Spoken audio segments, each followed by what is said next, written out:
It all started with a sudden volcanic eruption that no one could foresee. People tried unsuccessfully to escape from the volcanic eruption. They cried, screamed, and called for help, trying to escape the effects of the volcano. The magma was about to reach the vicinity of the village. The guy notices that there is nothing left of the village. All of it has been destroyed by the disaster. He was tormented by doubts and curiosity. What had caused the end of the world?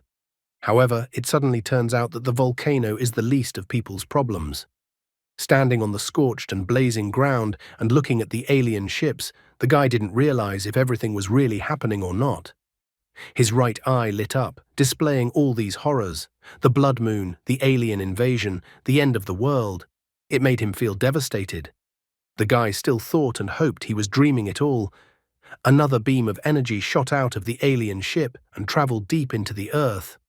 After that, the entire planet was covered in cracks and was instantly destroyed. At the same moment, the guy woke up in his bed and jumped up from the bed in horror.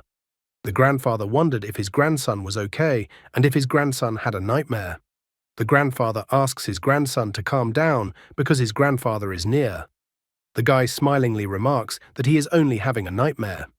It turns out that the grandfather was worried about his grandson for a reason because the grandson slept for a whole day. The grandson notes that sometimes it is good to sleep like this. He tries to get away from the nightmare and asks his grandfather what they will eat, as he is hungry. The grandfather was going to feed the kid anyway. The grandfather reminds him that the grandson should go see Dr. Liang after he eats. Since the boy has taken a big hit, the doctor should examine him. The grandfather even wonders if his grandson has heard his admonition, but the grandson assures him that he has heard everything. After that, the grandfather leaves the house as he had to go to work. He once again reminds his grandson to go see Dr. Liang. While feeding the ducks, the grandson once again remarks that he understands everything and not to let the grandfather worry. The grandfather is still worried about his grandson, though, since his grandson is so stupid. As he continues to feed the ducks, the boy himself notes that he knows exactly what his grandfather is thinking. Everyone in the village, including his grandfather, for 16 years thinks the guy is a complete idiot. His parents died early, so he has lived with his grandfather his entire conscious life. The grandfather said the kid never cried. Until the age of 4, the grandson did not talk, preferring to just sit alone. As various gossips spread around the village before the grandfather had to take the boy to the doctor. Dr. Liang suggested that he had mental retardation. The grandson perfectly remembered the expression on his face at the moment when the doctor said the diagnosis. The grandfather's face was filled with pain and despair. Then the boy clearly heard his grandfather's words. He heard that it was even good, because now he would not have to go to school, and there was no need to look for a bride. As long as the grandfather is alive, no one will harm or offend the boy. It turned out that the grandfather was silent at that moment. The boy did not realize whose voice he was hearing at that moment. Soon he began to hear more and more voices. Male voices, female voices, elderly voices, children's voices. He heard someone talking about how the Huang family was not pitied, insulting them behind their backs in every possible way. Meanwhile, the grandson continued to grow, and there was nowhere to go. Who blamed the child for everything? When the boy heard several voices at once, at that moment he realized that he could hear people's thoughts, the voice of their hearts.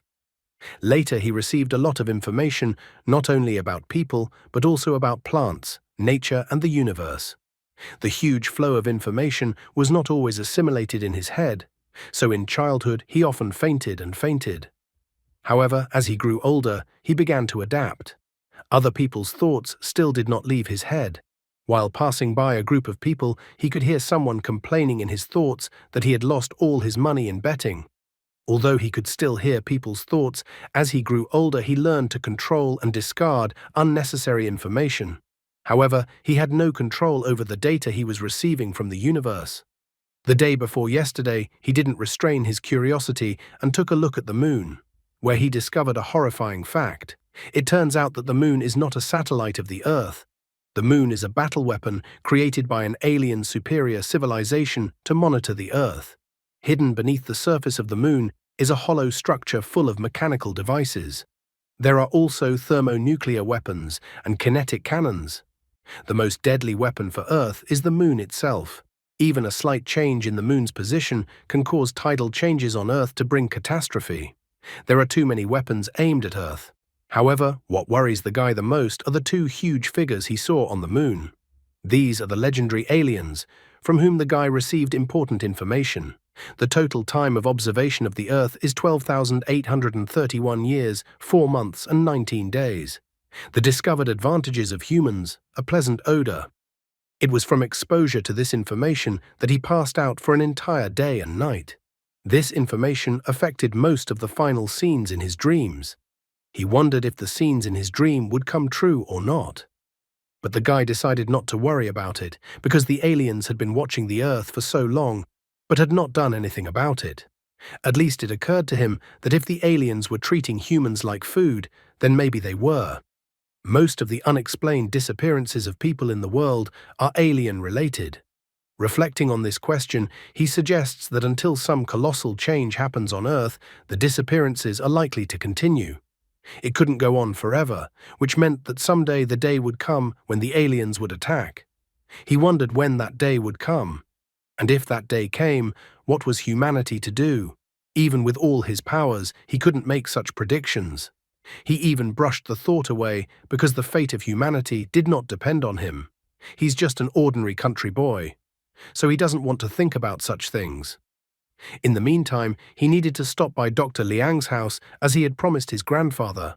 Seeing the huge crowd, the guy wondered what had happened. As it turned out, Dr. Liang had suddenly disappeared, and no one knew what to do. The village chief and the officer went into the medical center, but they still hadn't come out of there. Dr. Liang was always communicating with the villagers, and suddenly she disappeared without saying anything to anyone. Touching the fingers of his left hand to his temple, the guy started to think. He tried to discard the information about the outside world as it could help him find out information about Dr. Liang. After analyzing the information he received, he found clues based on the boot and wheel marks. There were a total of 5 people and 1 vehicle. The time the footprints were left was 7 o'clock in the morning. From the footprints, he began to reconstruct specific information about the object. Soon he notices that 4 people drove Dr. Liang in their car while she was unconscious. He also had time to notice that Li Fan of the Li family was at the scene at that moment. Li Fan witnessed what was happening. Finally, the village chief and Officer Wang appeared from the nurse's station. Village chief asked the officer where Dr. Liang had gone and why she left without saying a word. Officer Wang noted that the door was open, the lock was not broken, there was no sign of a struggle, and no belongings were missing. The doctor did not respond to the family's calls, which means there is definitely something wrong with this case. An officer asks the crowd if anyone has seen Dr. Liang this morning. Someone remarked that when he came to get the medicine, Dr. Liang was already gone. Li Fan, on the other hand, notices at this point that Dr. Liang is probably already dead anyway, so he decides to keep quiet to avoid getting into trouble. At this moment, Huang Ji runs up to Li Fan and informs the officer that Li Fan saw everything. The blonde panicked and said that he never said that. The village chief wonders if Li Fan saw Dr. Liang. The blonde continues to make excuses, the more he doesn't understand how anyone can believe the words of an idiot. Huang Ji then says that he saw everything because his grandfather asked him to go see Dr. Liang at 7 o'clock in the morning. He went out early, but he decided not to go to the doctor yet. And then he noticed Li Fan standing near a tree. The blonde man started to mumble, and his speech became suspicious. The father couldn't stand it, ran up to his son and hit him. The father didn't understand what all the secrets were about, and he told his son to tell everything he knew. Sitting on the ground and crying, Fan admits that he saw Dr. Liang being led away by several people. The father is furious and doesn't understand why his son didn't tell him right away. The village chief tried to restrain the father. Li Fan admits that he didn't tell him because the men were fierce, and the men also had knives. The boy was afraid that the men would take revenge on him. Village chief immediately asks the officer to check it out. Officer Wang immediately called to verify the information. After the phone call, the village chief asks Officer Wang what they should do. Officer Wang informs him that Dr. Liang's parents have also disappeared. The man is shocked because it might have something to do with the doctor's family.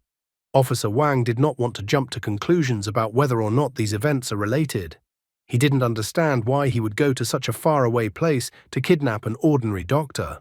The village headman asked the officer to rescue Dr. Liang, for she was the local heroine. Huang Ji knew very well that these people were now hiding in an abandoned temple on the mountain, less than 1 kilometer away from the medical center. If the guy told anyone about this, no one would believe him. However, there was a need to hurry, as Dr. Liang was already on the verge of life and death. Dr. Liang was like a sister to the guy, so he didn't want anything to happen to her. After reaching the place, he decided that first he needed to find the places where the traps were set up, and then already reveal the location of the doctor. He had a bad feeling because of the information he received. If the police continued inaction, the doctor's life would be in danger. That's why the guy decided to act on his own. The guy wanted to protect Dr. Liang at all costs. When he arrived at the place, he immediately discovered all the traps set up. He jumped on a tree and tore down all the traps that were set by the criminals. It even amused him to tear down the traps, because setting the trap for the criminals was probably very hard. As he lands on the ground, he notices that if he hadn't scouted the situation, the police officers would have fallen into the trap, but now everything was going to go smoothly.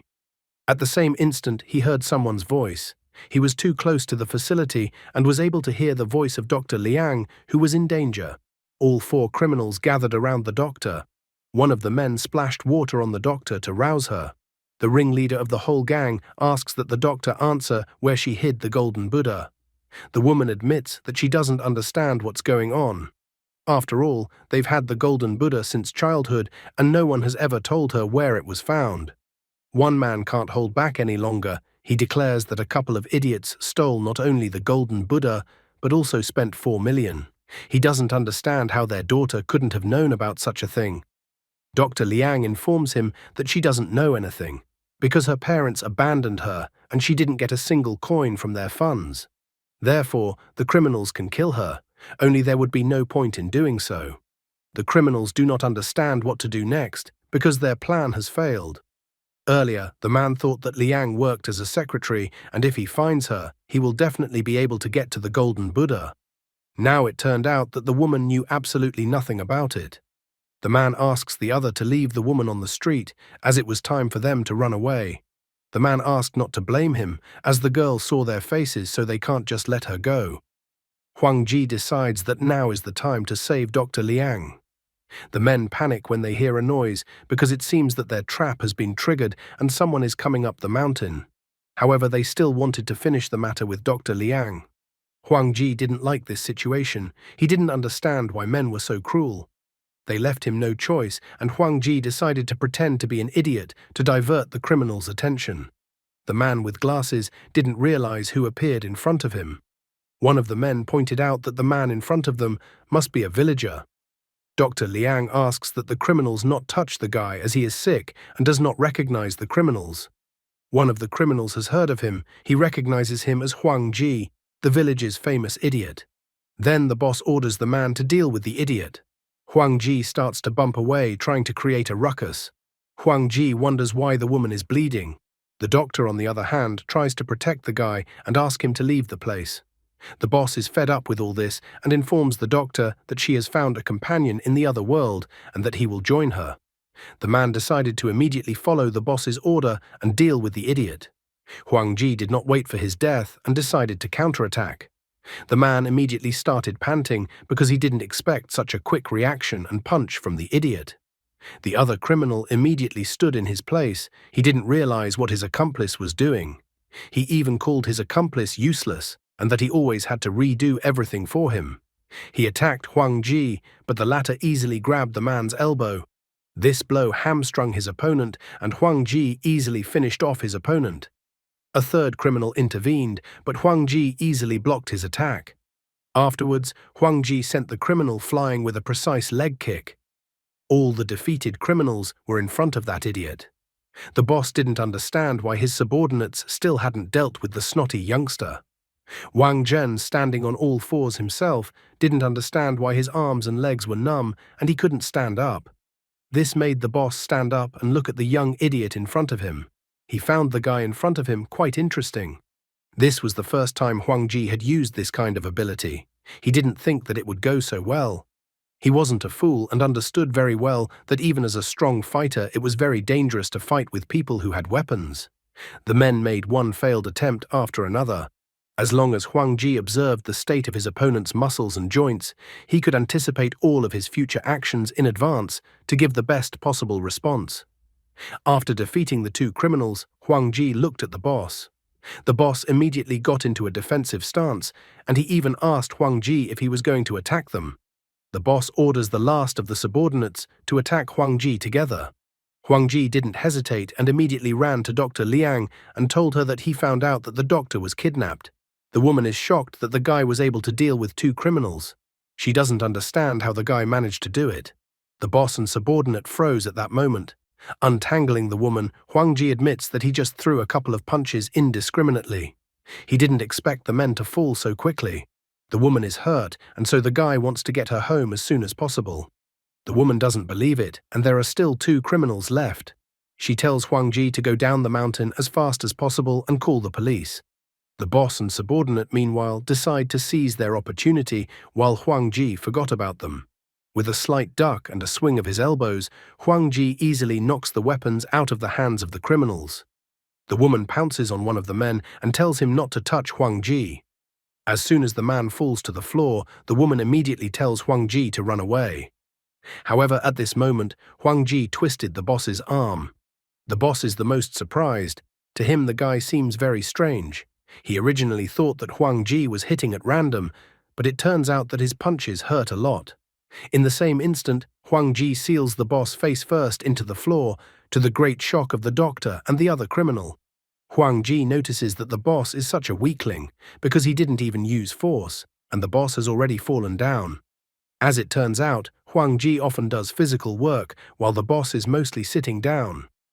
After so long, the police finally arrive on the scene. Officer Wang orders the criminals to lower their weapons as they are surrounded. Suddenly, Officer Wang notices a very strange situation. All the suspected criminals are lying on the floor, and their local idiot is standing over the boss. The boss even starts crying at this point. He has been preparing for so many years for this moment, he never thought that some idiot would take and ruin everything. Later, Officer Wang put a vest over the woman and gave her a glass of warm water. To be sure of what was happening, he asked the woman if he had correctly realized that she had been rescued by Huang Ji. Dr. Liang confirms this because if it wasn't for Huang Ji's help, she would have been dead by now. The officer wonders what Huang Ji forgot on the mountain. He also praises the guy and asks him not to run away anymore and not to make grandfather worry. Looking at the criminals, Officer Wang wonders if Lu Jingmin is among them. The boss is shocked. He couldn't understand how the police knew his name. After all, he is usually called by his nickname by everyone. Since the criminals don't want to cooperate, then Officer Wang thinks they will be comfortable keeping quiet in the police station. Huang Ji decides to walk Dr. Liang home. She thanks the guy for being there for her and saving her. The guy is all glowing and states that grandfather says that people should act according to their conscience. Dr. Liang smiled slightly at these words and felt that the guy's grandfather was right on this point. This made the woman become bolder, so she called Officer Wang over and decided to give him some more information about the case. In this way, the kidnapping case in Huazhuang village was safely concluded. Dr. Liang told the police all the details of her involvement in the theft from the museum that year. If she had spoken up earlier about what was so troubling to her, the stone would have fallen from her soul as soon as possible. She had decided to get rid of her attachment to her foster parents too. She didn't want anything to bind them together anymore. The problem with the threatening letter that had appeared was also solved in no time. The boss reported that he had written the letter. He confessed that actually, deep down, he didn't like his nickname, so he decided to write his real name. He was forced to, and he had nothing to do with it. Lu Jingming decided to make himself look like a victim to somehow shorten his prison sentence.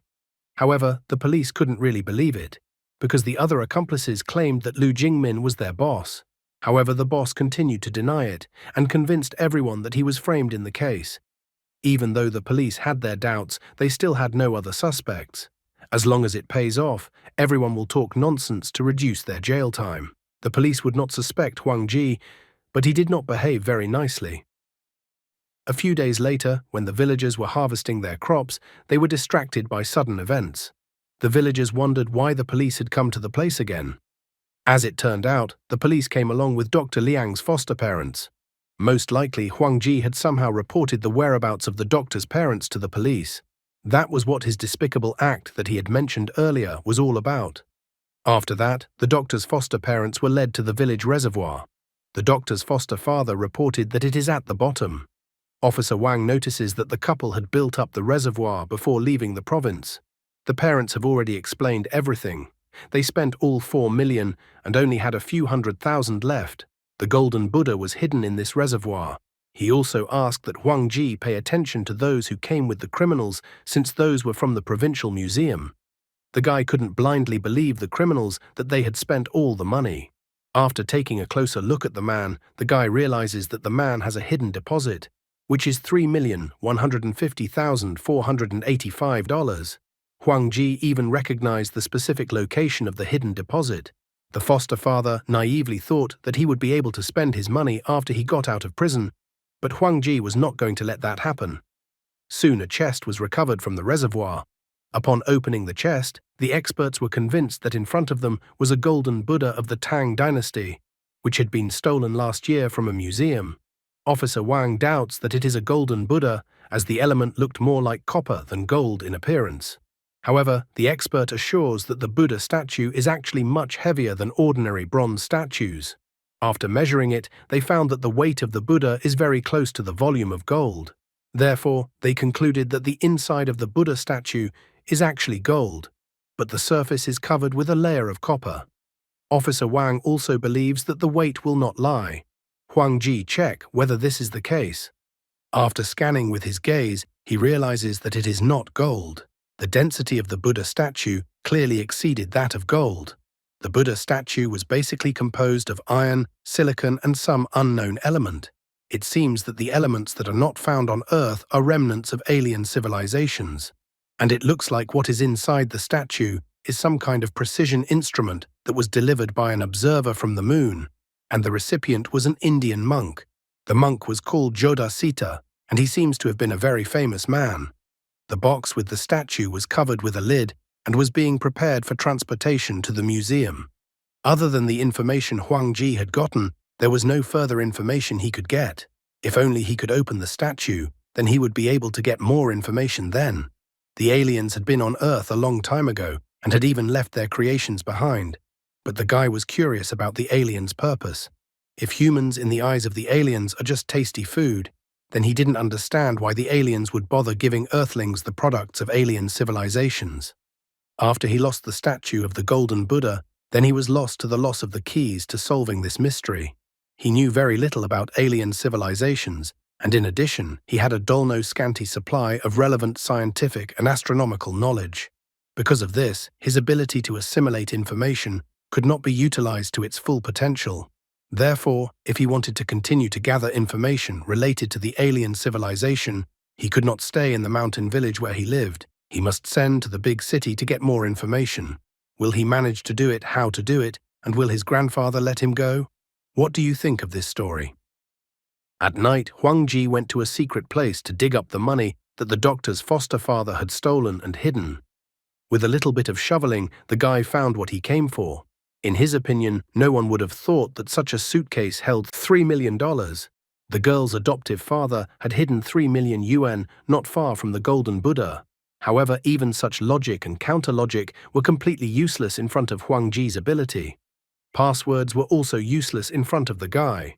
He easily opened the suitcase with the password and then didn't think twice and just decided to take all the money for himself. Huang Ji realized that studying the information about the aliens would definitely cost a lot of money. Therefore, he calculated that these $3 million would be his initial capital. However, he needed to leave the village first, otherwise he wouldn't be able to spend the money in the direction he wanted. I wonder what the tax office and the police would say to this when a poor guy suddenly spends such large sums of money. Besides that, Huang Ji couldn't let grandfather's disease progress, and if they continued like this without doing anything about the disease, grandfather would die in 5 years. However, there was the most important issue that needed to be resolved. It would be very difficult for the grandson to ask his grandfather to allow him to move to the city, as the grandfather has mistaken his grandson for a seriously ill child all his life. So it would be very difficult for the grandfather to agree to his grandson living alone in the city. In the end, he decided to go to school. Previously, he studied only in junior high school because of his intellectual problems, so the grandfather was very worried about how the grandson will continue to live. The guy decides to tell his grandfather that he wants to continue studying at school. The grandfather himself would hardly be able to take his grandson, but he can ask acquaintances to do it. Huang Ji put all these things off until tomorrow. He pulled the suitcase with the money and immediately fell down. $3 million in cash was heavier than he thought. The money suitcase weighed over 50 kilograms and the suitcase had no wheels. He was furious about this problem because he would have to carry this suitcase for half his life, so he had to find a place to hide the suitcase. In the morning, the grandfather wondered why his grandson was so tired. Huang Ji explains it to the grandfather that he just didn't get enough sleep, although in fact he was practically dragging the suitcase with money until the morning.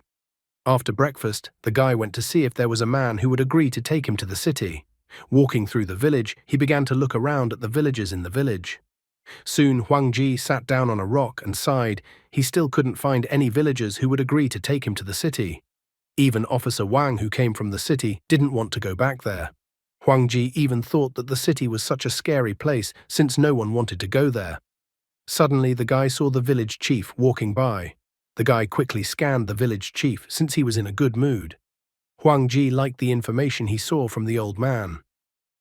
A few days later, Zheng Xuan and Su Lingli came to the village, and the village chief was glad to hear this information.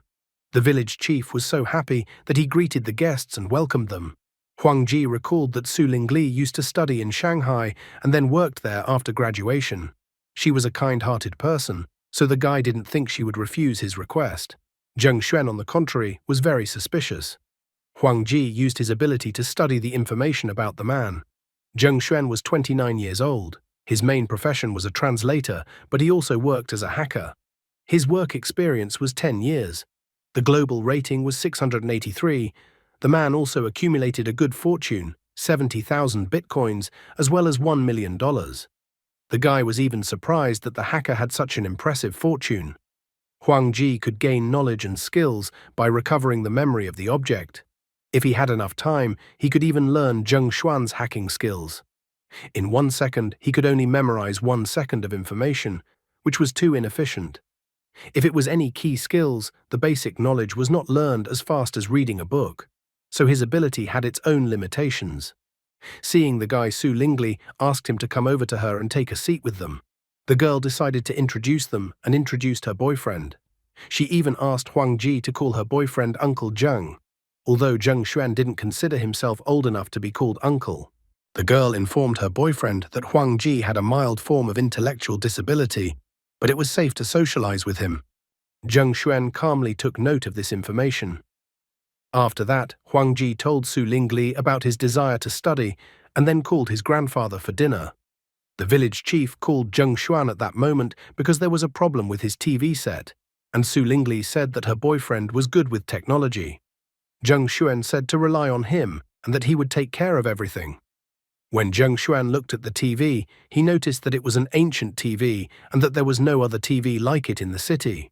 He only hoped that there was no hardware malfunction in the TV, otherwise everything would have to be replaced. Huang Ji didn't miss his chance and praised Zheng Xuan for being so cool that he could even fix TVs. As Zheng Xuan examines the inside of the TV, he remarks that there is nothing special about it and that the TV will soon fail again anyway. Zheng Xuan will only extend the life of the village chief's TV a little, but the village chief will still have to buy a new TV. Zheng Xuan wonders where his decoder is, at which point Huang Ji holds out the part to him and wonders if he needs it. Zheng Xuan confirms that he needs the part. After Huang Ji wonders if Zheng Xuan needs the part or not and holds out the part to Zheng Xuan, again correctly guessing the part, Zheng Xuan is already wary and wonders how the guy could know this. Having finally fixed the TV, Zheng Xuan wonders if the guy has ever done TV repair before. Huang Ji shakes his head negatively. Zheng Xuan doesn't understand how the guy knew what he needed back then. Huang Ji notes that he just watched Zheng Xuan disassemble the TV and memorized it like that. However, it all seemed too suspicious to Zheng Xuan because in his opinion, people don't have time to memorize everything in such a short period of time. Even if he took a picture, it is not a fact that he would have understood everything. He even makes the assumption that the guy might have a photographic memory. He decides to test the guy on his abilities. He quickly took the laptop apart, then asked the guy to help him with the assembly of the laptop. Huang Ji agreed and started to assemble the laptop. Zheng Xuan noted that the guy's movements were smooth, and his execution technique was very precise. He would hardly believe that this was the guy's first time fixing something. Soon Huang Ji was holding out the assembled laptop to Zheng Xuan. Zheng Xuan had no way of knowing if the guy was definitely in trouble or if he had genius syndrome. Su Lingli soon dropped by and inquired about the progress of fixing the TV. Zheng Xuan notes that they managed to fix everything, and also that Huang Ji was able to assemble the laptop himself. Hugging her boyfriend, the girl wondered why Huang Ji didn't tell her grandfather about his abilities. Zheng Xuan even felt sorry that such talents were lost in the villages, but he was not at liberty to give any instruction about life. Su Lingli recalled that the guy had told her that he had dropped out of school. She even wonders if he would like to continue his studies if he has the opportunity to study in Shanghai. Huang Ji confesses that he wants to continue studying, but he is not sure if his grandfather will give his consent to do so. The girl asks Huang Ji to talk to his grandfather since the guy has such abilities and he's staying in the village. What abilities is she even talking about when she hasn't even seen anything, and he just assembled a laptop once, and she's already prophesying a great future for him?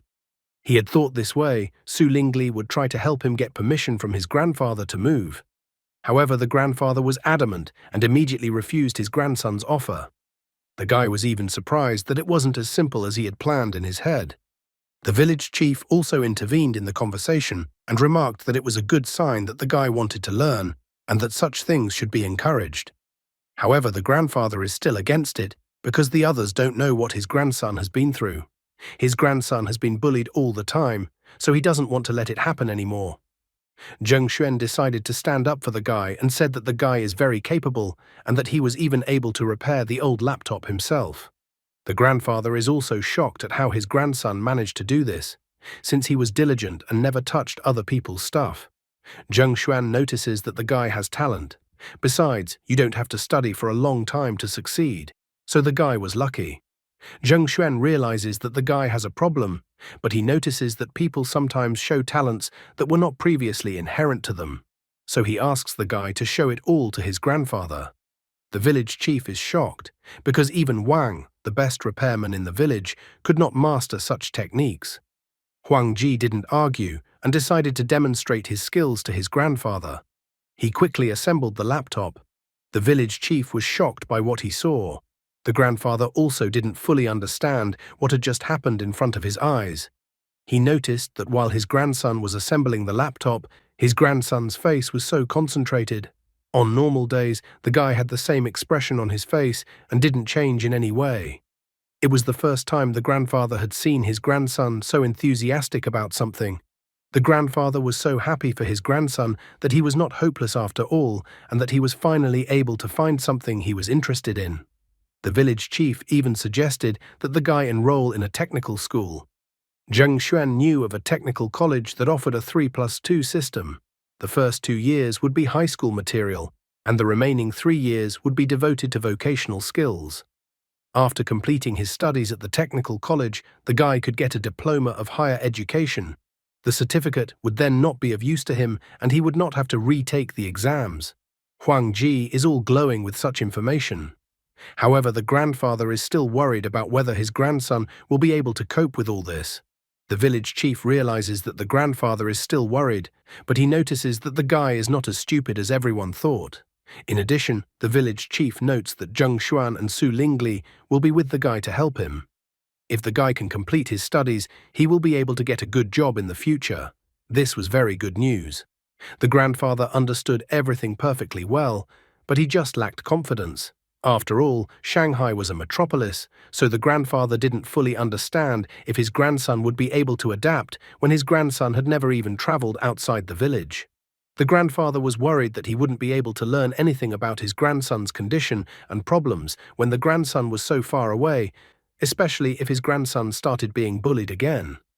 Su Lingli was worried about the guy and wanted to somehow calm down the worried grandfather. Zheng Xuan notices that he and the lad won't be able to go to school and they won't be able to check. So he felt sorry that the guy would stay in the village like this. Huang Ji told his grandfather that he would listen to what he said, and if his grandfather said not to go, he would not go anywhere. He would always be by grandfather's side and take care of him. The grandfather was saddened by such news. His grandson hit him in the most painful place. He had spent his whole life raising his grandson, but he had not achieved anything good himself. He could not cripple his grandson's life. Other than farming, he had nothing to teach his grandson. Besides, he was worried about what would happen when he died. He was worried that his grandson would be left all alone and would not be able to survive in the world without help. Grandfather wanted his grandson to be happy and not to be bullied. In the end, the grandfather gave in to his grandson's persuasions because he did not want his grandson to be only around him all his life. A grandfather informs his grandson that his grandson should learn something new. Besides, his grandson had a talent for something, so he didn't want his grandson to waste his talent sitting in the village. The grandfather hugged his grandson and gave him permission to leave to study, but asked his grandson to study hard. Huang Ji was so happy that grandfather finally gave his permission. He promises that he will study hard. The guy knew that his grandfather was always worried about him, so there was no way he could let his grandfather down. He even apologizes to his grandfather. Huang Ji swears in his heart that he will study medicine and will definitely be able to cure his grandfather. At this moment, tears welled up in his eyes. Afterward, the guy was going to deal with the alien invaders. After saying goodbye to his grandfather, Huang Ji, along with Zheng Xuan and Su Lingli, took a train to the city. Before long, they reached the city. While at the train station, the guy was looking around because it was his first time in the city and he didn't know what a city was. Zheng Xuan asked the guy not to go far away from them so that he wouldn't get lost. They were going to show the guy where he was going to live first. After a while, they find themselves in front of a high-rise building. Su Lingli says that she is busy at work, so she asks Zheng Xuan to take care of the guy further and show him around the apartment. Zheng Xuan thinks it's problematic for everyone to live together, so he offers to rent a place for the guy to live. Su Lingli didn't like this information. She didn't understand what could be so valuable in her boyfriend's apartment that she even assumed that her boyfriend was going to take girls to the apartment while she was away. Zheng Xuan denied such claims by the girl and asked her to trust him. In fact, he never got around to telling his girlfriend that he was working as a hacker. Su Lingli didn't care about the guys anymore as she called her boss and informed him that she had just returned to the city and would be at work soon. The girl then explained that she had to go to work and left Zheng Xuan to look after Huang Ji. Zheng Xuan allocated the guy a room in their apartment absolutely free of charge. He then said that his room was next door, and if the guy needed anything, he could come and call him. Huang Ji asks Zheng Xuan not to worry as he is not going to give him any trouble. Zheng Xuan is glad that the guy understands. Huang Ji realizes that Zheng Xuan has his own secrets, and he also has his own secrets. So he thinks it would be good if they don't interfere with each other and each mind their own business. Huang Ji remembers that when they were driving home from the train station, he saw a bookstore, so he asks Zheng Xuan's permission to go there. Zheng Xuan doesn't mind such a request from the guy. After that, they went to the Xinhua bookstore. Zheng Xuan was a responsible guy and stayed close to Huang Ji, keeping an eye on him and what books Huang Ji was reading. Huang Ji was getting a little annoyed that Zheng Xuan was following him around and wouldn't give up. Huang Ji finally gives up and tells Zheng Xuan that he wants to sit and read for a while longer, but Zheng Xuan must have his own things to do. He promises that he will handle everything himself. Only after that, a tired Zheng Xuan decided to go home, which was nearby. He asked the guy to come home for dinner, but then he changed his mind and decided he would follow the guy to the bookstore himself. Huang Ji was glad that Zheng Xuan had stopped following him. After that, he finally decided to go after the thing he needed. After waiting for Zheng Xuan to leave the bookstore, Huang Ji went to the subway. After looking at the subway map, the guy found the city's mail sorting center. Soon, the guy was at the city mail sorting center. He came to the place to pick up his things and showed his ID card. Huang Ji said that his things from Huazhuang village were sent 2 days ago, and he was wondering if his things had already arrived. The man smilingly decided to check, and then reported that a few hours ago the items had arrived. Huang Ji thinks that the things are heavy, so he asks to rent a cart. After that, he rolled out with the cart to the street. On the street, he caught a cab and asked the driver to take him to the east side of the city, to the Platinum House. After getting into the cab, Huang Ji was glad that he sent the money suitcase away before leaving. It would have been incredibly hard for him to carry such a heavy bag by himself. Since the money had arrived, he was now going to find an apartment. I wonder how he would be allowed to do something like this by Su Lingli. I'm curious as to how the author of the manhwa decided to come up with such a thing. I have a large number of questions as the story progresses. How did people assume the guy was a genius if he only put together a laptop that had been taken apart before? How did he manage to mail $3 million? Postal parcels are no longer inspected in China, and it's free to mail anything you want, including such a large sum of money. How can he avoid the scrutiny of the tax authorities when a poor guy from the countryside suddenly rents a nice apartment in the city? I haven't yet taken into account that the author feels like he has absolutely no idea what such a disease implies, which the author gave the guy. Zheng Xuan took the guy in to live with him for free, albeit at Su Lingli's request. Su Lingli and Zheng Xuan took responsibility for the guy given his problem. Zheng Xuan looked after the guy quite responsibly and didn't let him go alone in an unfamiliar city. Huang Ji, on the other hand, is acting like a real ungrateful pig. They gave him a room for free in the apartment, took him out of the village under their own responsibility, knowing about his problems. Besides, the young couple has their own life, and the guy takes and resents, and he is not happy with the close attention. There are too many conventions in this manhwa that one has to turn a blind eye to. Such conventions in manhwa should have been finalized, as the idea itself doesn't seem outright bad. These are only a small part of the questions that arise when reading this manhwa. What if the author of the story is actually implying that Huang Ji made up all the events and they are only happening in his head? What if the guy is actually so seriously ill that he made up a separate world where he is a superhero? Then it's actually a very sad story. Plus, it explains all the inconsistencies in the plot, since the guy just didn't know about all these things in the world. Soon, Huang Ji reached the high-rise building that was known as the Platinum House. Upon entering the lobby of the building, the guy found that there was no one there. So he wondered loudly if there was anyone in the place. Suddenly, a girl came out to the noise and was surprised that there were guests in the house. The guy immediately got excited and said that he had already talked to the girl on the phone about wanting to rent an apartment in the Platinum House. The girl recalled the guy calling her and that the guy had told her on the phone that he wanted to rent an apartment with 4 bedrooms and 2 living rooms. Huang Ji confirmed his rental offer and asked if there was any problem with that, given the tone of the girl's voice. The girl didn't question further and went to walk the guy to the proposed apartment. The girl couldn't help but wonder where such a poor guy got the money from, but despite the questions that arose in her mind, she didn't ask them. Huang Ji thought that he was mistaken for a poor man because of his clothes, and that clothes are also important when first thinking about a person. Soon the girl led the guy to one of the apartments. She inquired how he liked the apartment. The girl also pointed out that this apartment was not only spacious, but the light and ventilation were in excellent condition. After noting the pros of the apartment, the girl announced the price of 5,000 yuan per month. She also mentioned that the price would increase next season.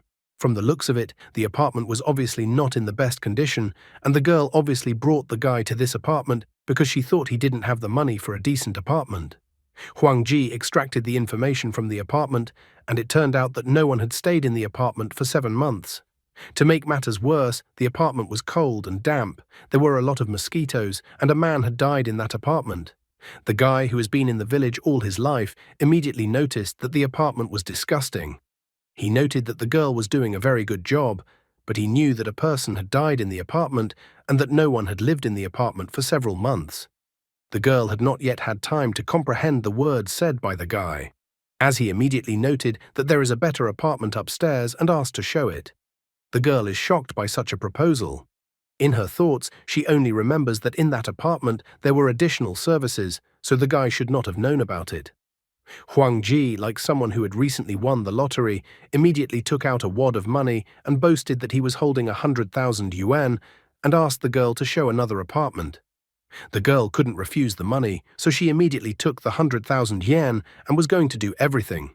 She even somehow decided that the guy in front of her was some cool businessman, and that's why he had so much money with him and had information about the Platinum House. Having led him to the door of a nice apartment, the girl asked if the guy was satisfied with the apartment. She even offered to go inside the apartment with him and help him relax. However, the guy closed the door right in front of her face and refused her services. The girl was not desperate and decided to look for another victim for her services. Surely this is a Platinum House and not a house located in the red light district. Taking a seat on the bed, the guy was glad that a temporary abode had been found. After that, he proceeded to purchase a computer. Soon there were many couriers outside the Platinum House. One of them asked if they were all carrying computer parts. Someone said he was carrying a printer. One of the couriers was, because he doesn't know anything about computers, and the customer specified not only the model needed, but also the shopping center where everything could be purchased. The courier was pleased with such professionalism of the customer.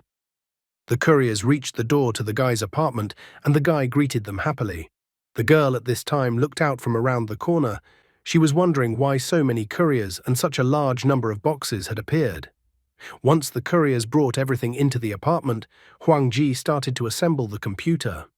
Soon he had assembled everything he originally wanted and stood happily looking at the result of his work. He had never used a computer before, so he was a little worried about whether or not he would be able to do it.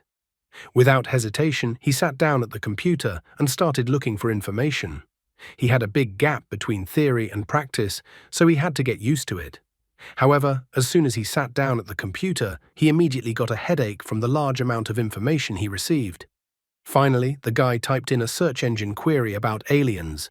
However, the guy was in for a big disappointment, because he had only familiarized himself with what nonsense could be on the internet.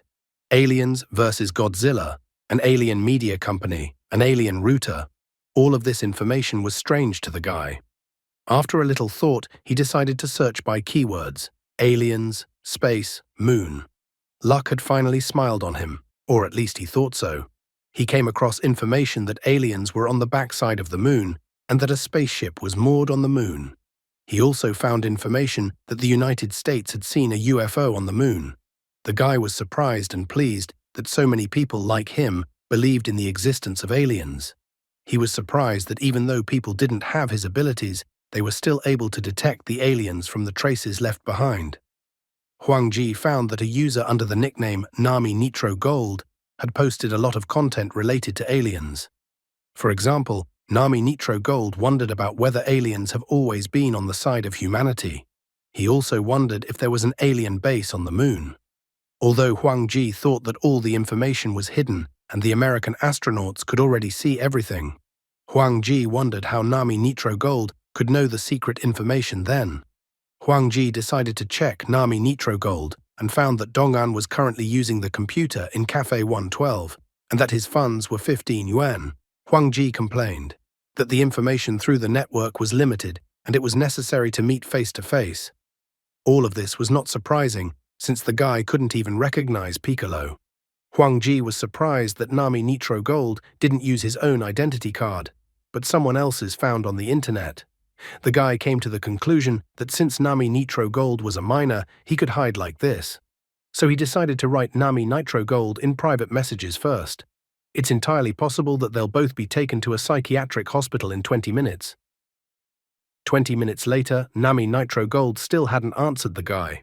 He thought that things would continue like this, then dinner would come and he would have to go home. The guy decided not to wait any longer and added Nami Nitro Gold as a friend. However, when sending a friendship request, a key question was asked. According to it, the guy had to answer the question, "What is Nami Nitro Gold's favorite game?" The omniscient and all-knowing Huang Ji failed to do so and was denied friendship. Huang Ji became furious as he couldn't understand why he was denied friendship. Since Nami Nitro Gold didn't want to accept him, he decided to log in from Nami Nitro Gold's account and send a friend request to himself. Huang Ji then wrote to Nami Nitro Gold saying that he had some ideas about aliens that he would like to discuss. However, Nami Nitro Gold strongly disliked this approach. He started hurling insults in the guy's direction, and also asked the hacker to get off his back. After all, even if the guy had added him as a friend, it didn't mean that he would communicate with him. It was even funny to him that the guy was asking him about aliens. Huang Ji was even surprised because it turns out that on the internet, people communicate in such a way, like Nami Nitro Gold.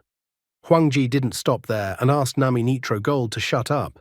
He said that he wanted to ask Nami Nitro Gold for information that was interesting to him and asked Nami Nitro Gold to answer honestly. Then the guy threatened that he knew Nami Nitro Gold very well and dictated his number. Nami Nitro Gold immediately said that he was too young and asked the uncle not to get hot. Huang Ji was upset because it seems that he was wrong about the guy and he doesn't know anything. However, he didn't stop there and decided to try again, offering Nami Nitro Gold to talk via video call. It's usually after such calls from uncles to teenagers that the police are reported. Once Huang Ji contacted the guy via video call, then Nami Nitro Gold wondered why he was seeing the guy. Huang Ji, on the other hand, told the guy not to ask any questions. It seems that he decided to call himself Nami Nitro Gold because of his hair. It turns out that Huang Ji can't get information about the person on the other side through video and voice, because what he sees now is just an electromagnetic signal broadcast seen on a screen that doesn't match the conditions for seeing and hearing directly. Huang Ji immediately told the guy that he saw he post on the internet about aliens. He was curious as to why the guy thought such a thing and what his reasoning was. Huang Ji was curious how the guy knew that American astronauts had seen aliens. Nami Nitro Gold brags that he found all these secrets in secret FBI files. He also revealed the information that aliens destroyed the Challenger. Nami Nitro Gold doesn't stop there and tells the guy that the aliens have reached an agreement with the United States to help develop weapons and that there is an underground base in Area 51. Huang Ji felt increasingly enlightened by such valuable knowledge. However, he was very upset when Nami Nitro Gold began to tell him that the United States had not landed on the moon, and that all the live broadcasts from that year had been filmed in advance. Nami Nitro Gold even asks to point out that there is no water on the moon, and he then wonders where such clear footprints came from, and other than that, there should be no shadow. It finally reached Huang Ji that the guy in front of him will not give him any useful information and is talking nonsense, so Huang Ji turned off the computer. The guy had long known about the astronauts landing on the moon and that it was pure truth. Now he needed to go back to the bookstore as soon as possible. Soon, Zheng Xuan returned to the bookstore after work. He informed that it was time for dinner and came to walk the guy home. Huang Ji picked up a whole stack of books from the bookstore that Zheng Xuan was even surprised by this, and that the guy likes to read so much. Huang Ji decided to put aside the alien matter for now and focus on gaining more knowledge first. He lacked even basic knowledge, so he needed to catch up as soon as possible. The guy began to study diligently, as if he was making intensive preparations for Gaokao. After reading a book, he immediately internalized the material, not even needing to read a second time. He hadn't been very good at reading books before. Recalling them was a waste of his ability to absorb information.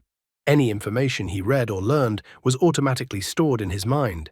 It was basically like a photographic memory, only in an enhanced form.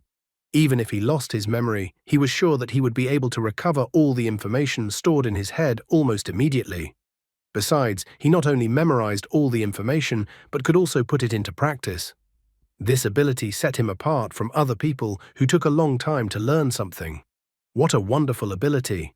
The author himself probably admired people with photographic memory and dreamed of an improved version of such a human ability. However, the guy realized that knowledge should be constantly updated, not dust on the shelf. He used to know the word gravity, but he had not systematically studied the corresponding theory of cognition, so he could not get information about the gravity of an object. Looking at the cabinet, Huang Ji immediately realized that the gravity it was subjected to was 2,905.251 thousandths. He didn't even need to calculate the formula because he could see at a glance how much gravity the object was subjected to. However, if the cabinet was placed in a different place, the gravity would become different, but even such differences could not escape his eyes. After that, Huang Ji decided to learn the basics of physics. The basics of physics would not only allow him to gain more information and strengthen his understanding of the brain through learning, but also explore the possibilities of his abilities further, so learning was necessary for him. The next day, Zheng Xuan left his room and complained that he had been up half the night again. He knocked on Huang Ji's room and said that it was already time for breakfast. However, Huang Ji was already awake and informed that he had already had breakfast and that his door was unlocked, and Zheng Xuan could enter the room. When Zheng Xuan approached him, he saw his textbooks and asked him how he was doing in his studies. Huang Ji admitted that he had not read much in the past, so he had to catch up urgently. Zheng Xuan asks the guy to study hard and strive to succeed in the future so as not to let his grandfather down. He said that he had important things to do in the morning, but he was going to take the guy to school in the afternoon to look around. Once Zheng Xuan left the room, then the guy admits that he had already finished reading a book on mechanical engineering in one evening, but he couldn't tell Zheng Xuan about it. While sorting through the books, he remembered that he had thought about practicing medicine, but as it turned out, it was a very expensive occupation, and he had already spent quite a lot, so he decided that he would only read books for now. Digging through the boxes, he found a book on the basics of traditional Chinese medicine. Although modern Western medicine already had a complete research system on the human body, if he looked at it from the perspective of traditional Chinese medicine, the mysteries of the human body were limitless. He was able to learn from the book that the existing set of traditional Chinese medicine was called 409 acupuncture points, but only half of the acupuncture points were being used. There were quite a few points not yet discovered. Besides the 12th, 15th, and 8th meridians, the guy could recognize 9 hidden meridians as well as more than 20 side meridians. Among them, it would be better for him to study the hidden meridians. In the book, there were major veins, and the location of acupuncture points was constantly changing. As it turns out, over the centuries people have gradually forgotten that qi and blood should interact together, and that's why people often get sick. He even noticed that one meridian is mainly responsible for transmitting neuroelectrochemical signals from 5 internal organs and 6 other indicators, and that it is the very real platform for controlling the human body. After learning this information, he decided to think about how athletes were better than regular people. If one thought of muscles, then this answer was wrong. Huang Ji realized that it was all about endurance internal organs. If the muscles were to tense up abruptly, it would put a huge strain on the human body.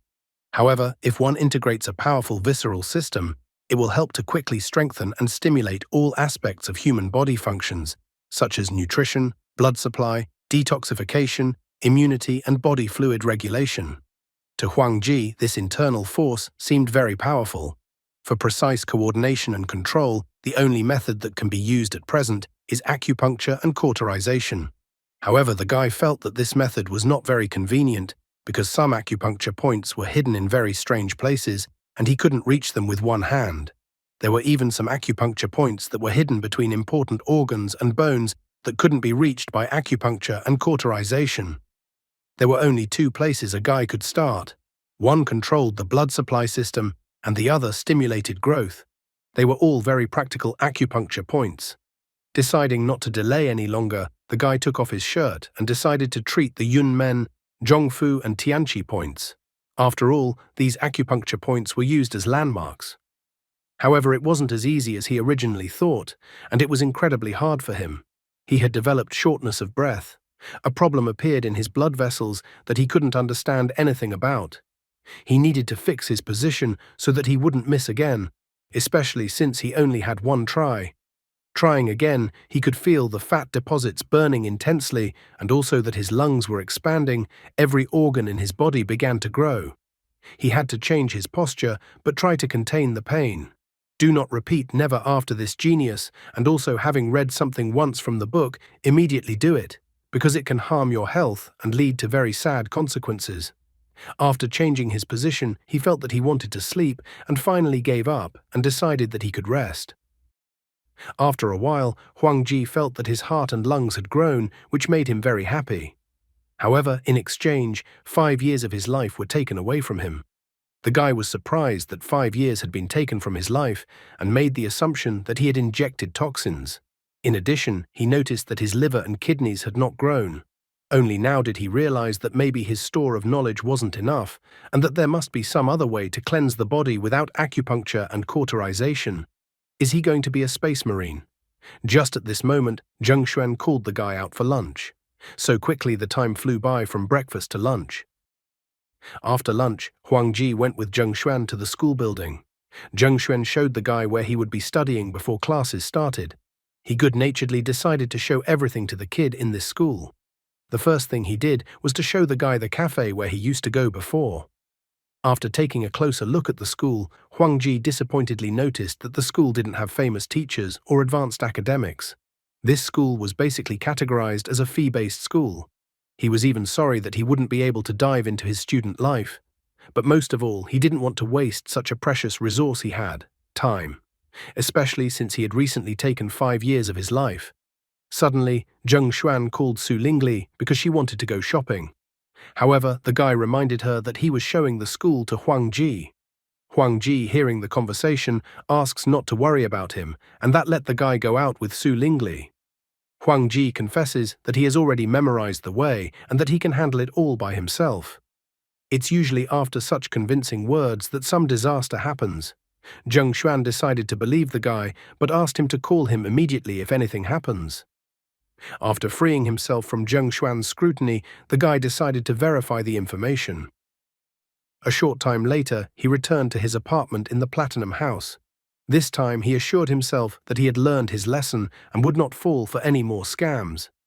He decided to search the internet for information on how to stimulate acupuncture points throughout the body without acupuncture or cauterization. Suddenly, he saw the answer to his question, for someone was offering to teach him how to practice martial arts. Huang Ji was surprised when he saw the information about martial arts. Incidentally, just less than a minute ago, he had assured that he would not fall for the tricks of scammers again. Just how deep will the guy go in his research, and when will he already have a phone conversation with the real scammers who will tell him that all is not well with his grandfather? I take back what I said earlier. After reading the beginning of the story in the novel, I understood the story a little better than when I read the manhwa. They oversimplify things in the manhwa, so there are even more questions than when you read the novel. Guy had heard of martial arts.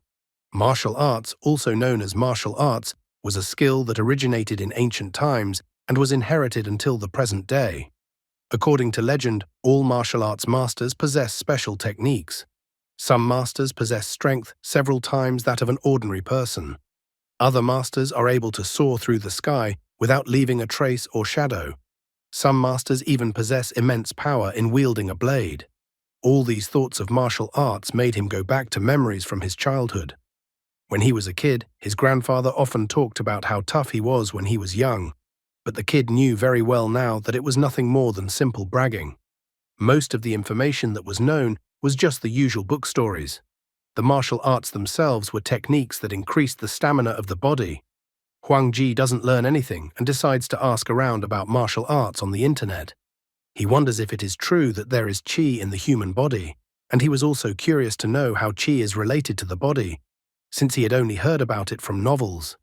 The local expert told him that the books had exaggerated everything, but that they had qi. He thought it was a fact.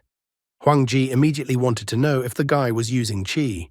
The martial arts expert explains to the inexperienced youngster that it's basically all about proper breathing, and also that you need to inhale and exhale, mixing qi with the energy of your body, and in addition, you need to practice in the evening.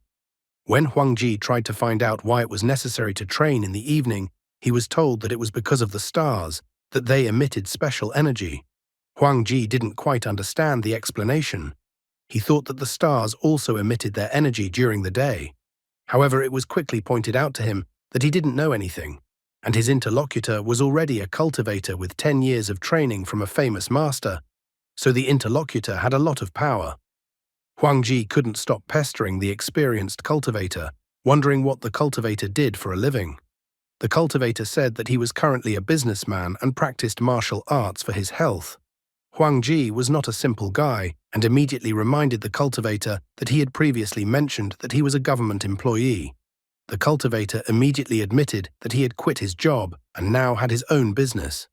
Huang Ji pointed out that the guy in front of him was bragging and that he was only 20 years old. Right after that, the great cultivator deleted his account. Only now did the guy realize that asking for help on the internet for this kind of thing wouldn't really work. Huang Ji once again became a hacker and broke into the great cultivator's computer. He was even amused that such a braggart was actually a true martial arts enthusiast, as Huang Ji found over 100 martial arts-related videos and illustrations on his computer. Some explanations about the body's weaknesses in martial arts seemed quite accurate to him. Unfortunately, pretty quickly the guy began to realize that no one understood the basics of the human body better than he did. After learning about Qigong, he couldn't understand how anyone could trust such information, considering it to be complete nonsense. Just at this moment, he received a phone call from Zheng Xuan. He asked if the guy was already home, as they were about to return home. Huang Ji said that he had gone out for a walk and that he would be back soon. Zheng Xuan thought it was better not to share such information with the girl. However, Su Lingli heard everything and was angry that Zheng Xuan was going to keep something from her. Soon, Su Lingli and Zheng Xuan returned home with their new purchases from the stores. Su Lingli immediately went to Huang Ji's room. She asked him how he was doing in his new place and if he was eating right. Huang Ji remarked that Zheng Xuan was taking good care of him. Noticing a lot of books in the room, she noted that the guy seems to be working hard. Even Zheng Xuan had told her that the guy reads a lot. Huang Ji confessed to her that he wasn't into reading before, so he decided to take up the activity now. She was happy that the guy was so hard-working and diligent, she even felt like telling his grandfather about it. However, Su Lingli reminded the guy that studying also needed a rest, so she decided that they should all go out for dinner together, all at Zheng Xuan's expense, of course. Huang Ji wanted to refuse, but Zheng Xuan remarked that it was useless to try to refuse. After that, they went out to rest, eat and drink, happily celebrating Huang Ji's arrival in the city. After they returned home, Zheng Xuan noticed that he and his girlfriend needed some privacy, so he advised the guy to rest or study on his own for now. Huang Ji immediately took the hint. An innocent guy like Huang Ji immediately blushed all red since he wouldn't turn off his ability to read minds before and heard something he wished he hadn't heard. Once inside the room and settled on the bed, the guy complained that he didn't have a computer in this house. However, he had his phone, so he decided to look up information on Qi. Martial arts were good, but Qigong seemed too mystical to him. At this moment, he heard sounds from the next room that he absolutely did not want to hear. With a completely red face, he even complained that the house had incredibly poor soundproofing, as if the walls were made of cardboard. However, upon checking the walls, he verified that there was nothing wrong with them, and that the soundproofing of the walls was 50 decibels. He remembered that apparently his course of acupuncture and cauterization had strengthened his physical condition, so his hearing had probably improved as well. Trying to look through the wall, the guy noticed that he now seemed to have access to the ability to control the flow of information he was receiving. However, now he could clearly see the ions that came from the friction of bodies and spread through the air. At that moment it seemed to hit him, for ions were electricity, bioelectricity. As he tried to lie down on the bed, he pondered the fact that the human body is filled with countless electrochemical molecules, whether thinking or interacting between organs, and are not separable from electrical impulses. And what keeps biological activity going is electricity, which is an electrochemical signal that transmits the will of the brain to all parts of the body. The heat needed to release bioelectricity is generated by the body's cells. He now had a slightly better understanding of the subject and realized that the word Qigong had been misleading him all along, and the easiest way to explain it was with the word electricity. In addition, he realized that there was no qi flow in the human body at all, and the meridians were just a dozen major pathways with a relatively large volume of transition. Acupuncture points and hidden nodes were the direction of life energy. The meridians and acupuncture points of ordinary people are accessible by themselves, so it's impossible to open them, otherwise people would be paralyzed. In other words, everyone is born with inner talents. After putting the whole puzzle together, the guy realized that cultivation was actually aimed at increasing stamina. The higher the stamina, the greater the internal strength or electric field. The stronger they were, the stronger the skills a person would have. As long as the electric field can penetrate another person's body, their lifeline can be easily cut, causing all sorts of internal damage. For example, with a single palm strike, one could deprive an opponent of kidney function.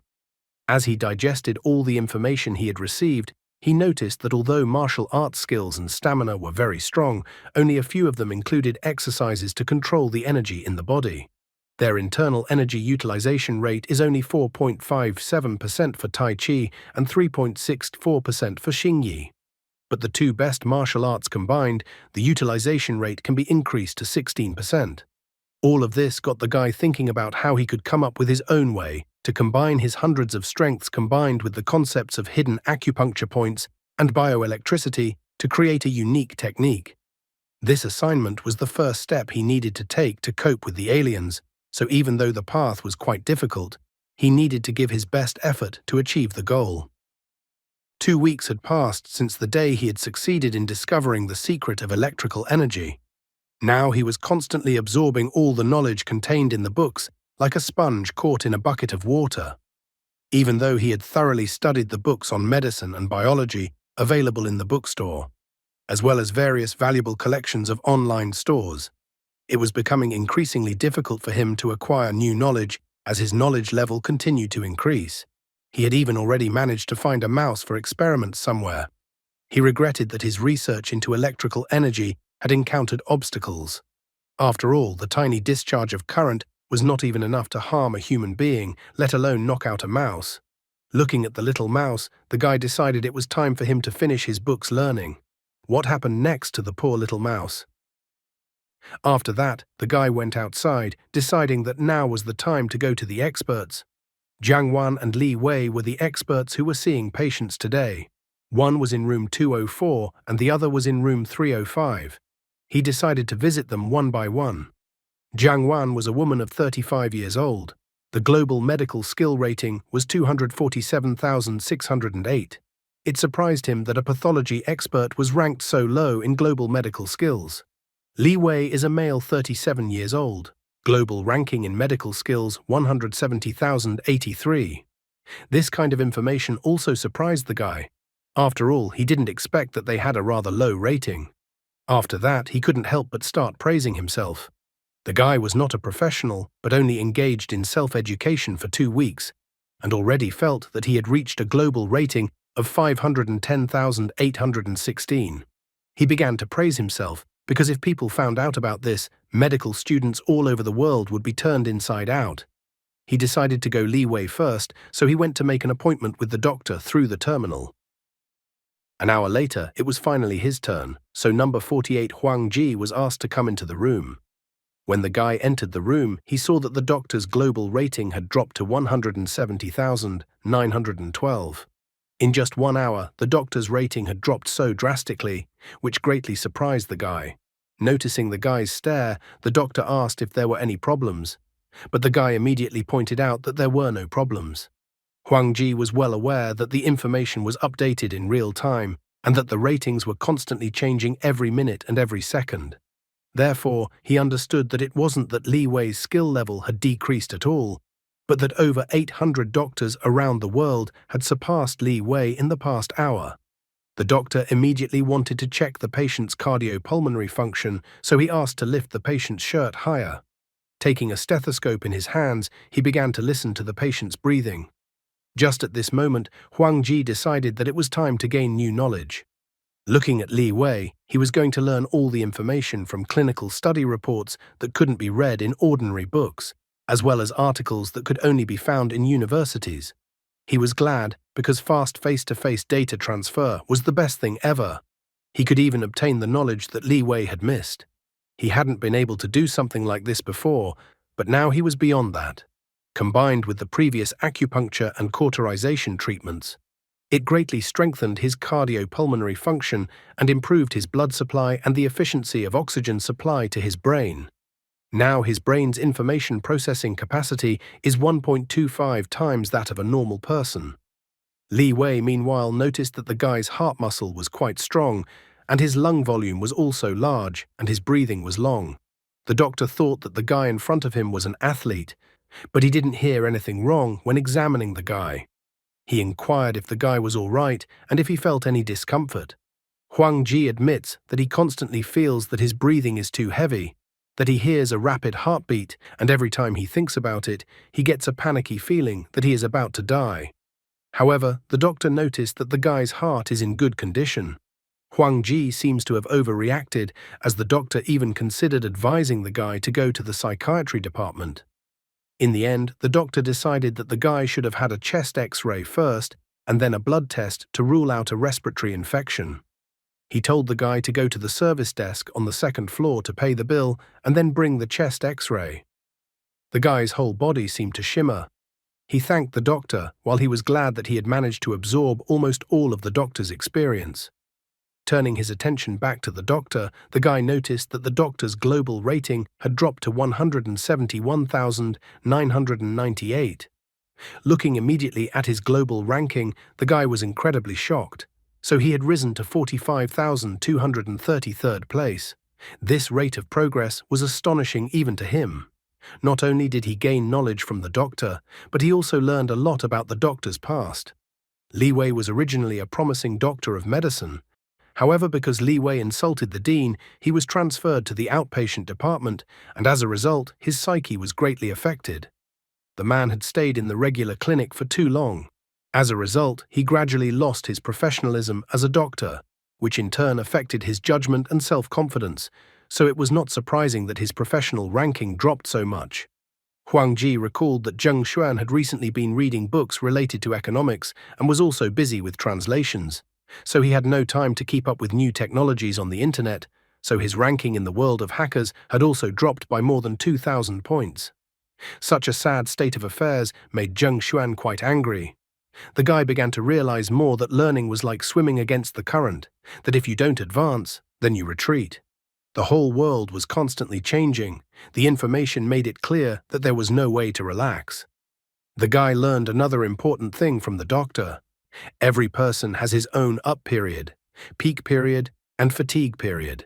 Even a great physicist like Einstein only had a certain period of time to actively put forward outstanding ideas and scientific achievements. Huang Ji was curious to use his ability to determine from observable information what period of life a person was in. Suddenly, he saw a man who was standing in a traffic jam. The man had already started shouting impatiently to the cars ahead of him because he wanted to go as fast as possible. The guy decided to observe the man. Just by looking at the man, Huang Ji learned that the man was going to participate in his company's monthly performance appraisal. But as soon as he was late, the manager publicly humiliated him, causing him to lose his reputation. However, the guy noticed that the man hasn't lost everything yet, and he will soon reach his peak in life. Such a large layer of information gave the guy an immediate headache. He felt that it seemed to be an overload of information. He was surprised that he had even predicted the man's future. But immediately he realized that it was just the result of an inference, the most probable tendency of development based on the available information. The guy was well aware that the future was not predetermined, neither was the medical skill rating, so it could change in the next second. Deciding to conduct an experiment, Huang Ji insulted the already irritable man who was clearly not in a friendly mood today. The man was surprised to be teased by some kid.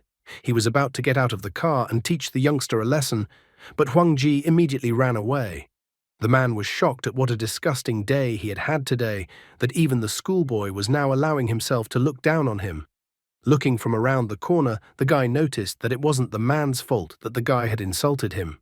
In fact, Huang Ji managed to notice that the man in the original version would become complacent after reaching his peak, stop working hard, and put more energy into scheming, which would cause the man to fall.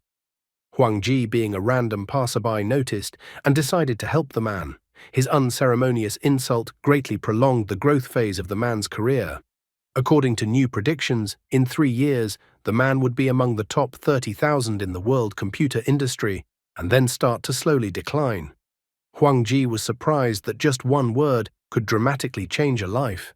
He now understood even more the value and power of information, so he began to get more and more curious about where this path would lead him.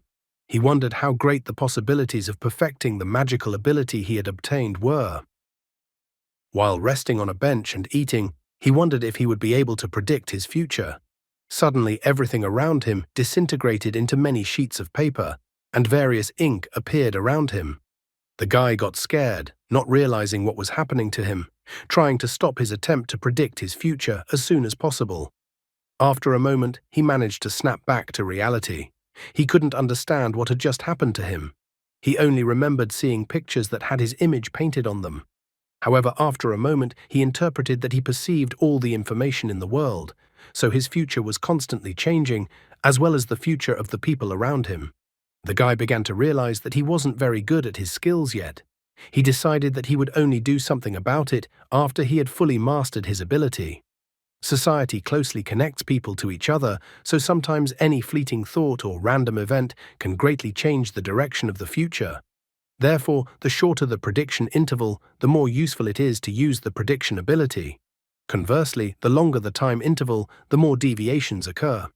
But all this only applied to individual ones, and if the object of prediction was the entire world, it was much more complicated. He didn't know if it would be possible to predict the fate of the entire humanity. However, he wondered what awaited humanity if aliens suddenly appeared. Hard life and questions to which he had no answer and no one to discuss them with without going to a psychiatric hospital. Maybe he's in the Matrix. That's why he can read all the data. Neo, time to wake up. What if all this time the guy's actually in a coma? For now, he was enjoying a peaceful year and beautiful weather. However, the guy knew that in just 5 years, a war would break out in the West that would be incredibly destructive. In 10 years, the economy of the United States of America was also going to collapse. Suddenly, he was incredibly scared when he got to the year 2045. At that point, a blue sun would suddenly appear. The consequences would be incredibly devastating, as the strong radiation would wipe out 99% of the species of living things on Earth. Huang Ji could not understand what would lead to such an event. As he pondered the future, he realized that it would not be an explosion of the moon or an alien fleet invasion. But somehow humanity and almost all living things would be destroyed by radiation.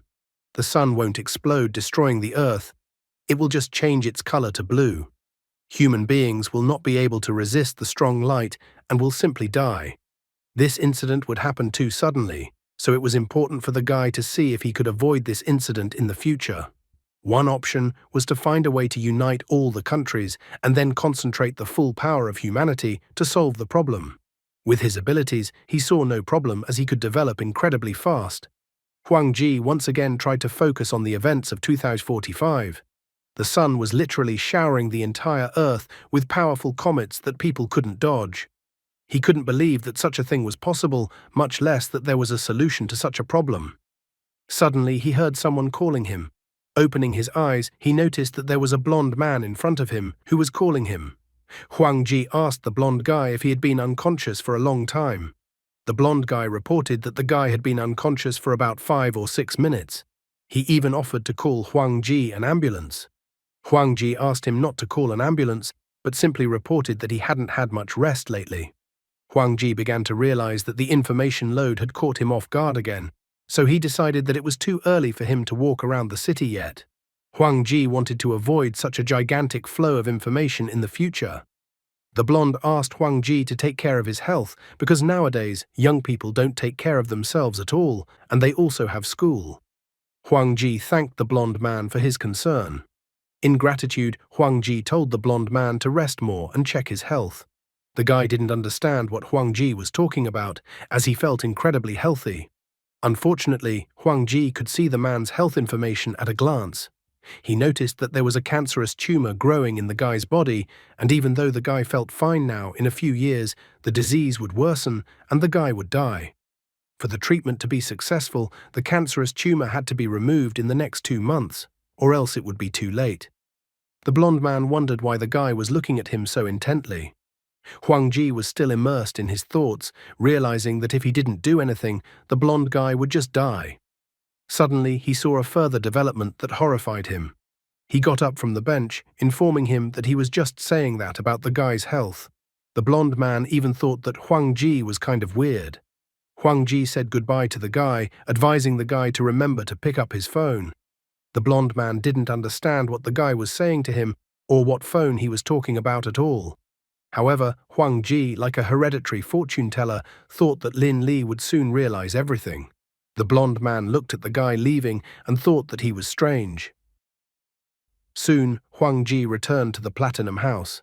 Sitting at his desk and looking at the computer monitor, he pondered over the future events he could see. In just 5 years, the world could be on the brink of destruction. The guy realized that if he intervened, he could not only delay, but also bring the imminent. So he wanted to approach this issue carefully prepared and not making rash actions. While in the first scenario, they would be under attack from the blue sun, in the second scenario, an alien invasion may already be underway. Aliens are very well aware and will quickly be able to react to any changes in the situation on Earth. They will surely take action to destroy the undeveloped human civilization. He realized that in the eyes of the aliens, humans were nothing more than tasty food. As soon as the aliens realized that the food was resisting, the humans would be destroyed immediately. Huang Ji pounded the table with his right hand in anger. The only thing he could do was complain that the aliens would just take and destroy all living things whenever they wanted. They would wait for the humans to kill each other themselves, or they would do it first. The guy hoped the aliens wouldn't do anything about it. He even thought about the fact that if the aliens realized that he knew too much, they wouldn't dare to attack. All the information he had gotten only made the guy angrier, and he couldn't find a way out of the situation. For a moment he thought about his grandfather and everyone else he knew. Remembering that the fate of mankind depends on him, he wanted to calm down first. After all, if he approached the issue with a cool head, a way out could be found. He wanted to calculate everything and plan step by step. In the end, Huang Ji decided to think of something pleasant to distract himself for a while. He was happy that today he was able to gain the ability to see the future, and that he would soon be able to learn another new, unique technique. Huang Ji lay down on the bed and began to think about how he could strengthen his body. Relying on the summarized information of future observations and then using hundreds of essences, he felt that he would soon be able to integrate a set of the most advanced exercises and strength techniques ever. The guy decided to make his own destiny. What determines the fate of mankind in this world? Meanwhile, on Taste Street in Magic City, a blonde guy walked into one of the buildings and immediately greeted his teacher. The teacher also greeted the guy and asked him to sit down with him and eat soup. Lin Li showed the teacher a bag of water that contained the goldfish that the teacher had asked him to bring. The teacher was even surprised that the guy had brought such expensive goldfish. However, Lin Li believed that as long as the teacher could help him with his cultivation, then money didn't matter. The teacher cheerfully remarked that cultivating a gold pill was not an easy task. He even complained that his years would soon come to an end, so there was too little time left. However, the teacher felt that he would be able to help the lad. Plus, he promised that after absorbing the pill, the guy would become incredibly strong. Lin Li immediately stood up. He was so happy that he couldn't hide his emotions. His teacher, on the other hand, advised him not to worry so much and behave with more restraint. He reprimanded his student for such behavior, noting that now he was not surprised that the guy could not cross the threshold of QI purification for a long time, thinking that the guy was still too far away from perfection. Lin Li began to apologize to the teacher again.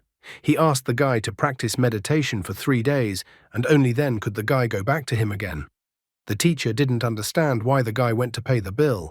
However, Lin Li still wanted to pay it. The teacher even started reminding the guy that he had told him many times that he didn't want anything from the guy. Besides, the teacher thought that the guy would not be able to earn money for the pill because of such behaviors. Lin Li had known the teacher for about a month, but except for buying fish and some medicine, he hadn't asked Lin Li for anything else financially. The blonde guy realized that he didn't have to please the teacher, but he still wanted to help the teacher at least this way. The guy thought the teacher was cool. After all, the teacher was helping him to advance his cultivation. In the end, Lin Li decided to leave and go back to meditating. Suddenly, 3 pumped-up men with scars on their faces entered the restaurant. They happily noted that they had finally found the old man. The main one of the 3 men told the old man to return the money immediately. However, the old man showed no reaction. He even reminded Li Quan that he had kicked the boss's ass last time. Li Quan was not in the mood for jokes, and he told the old man to immediately give back the 100,000 yuan that belonged to the boss. The teacher nevertheless cheekily stated that he had indeed taken the money, but he had already given it to charity. Li Quan realized that the old man was not going to give the money back nicely, so he decided to beat the money out of the old man. The old man only laughed, calling Li Quan and the others idiots. He hugged his disciple, telling him that today he would show him what true anger looked like. The old man told the guy to watch as the people in front of him would get what they deserved. The old man then pushed the guy forward, telling him to attack the men. Lin Li, after such a rousing speech from the teacher, even got brave and lunged at the men with his fists. However, Lin Li was instantly punished for such a reckless attack as Li Quan mercilessly beat him up.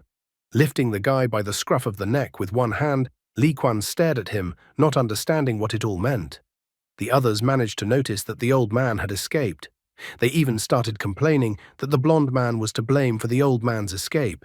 This kind of information pissed Li Quan off, and he threw the blonde man into the wall with force. Only now did Lin Li realize that the old man had deceived him, that the golden pill and purification.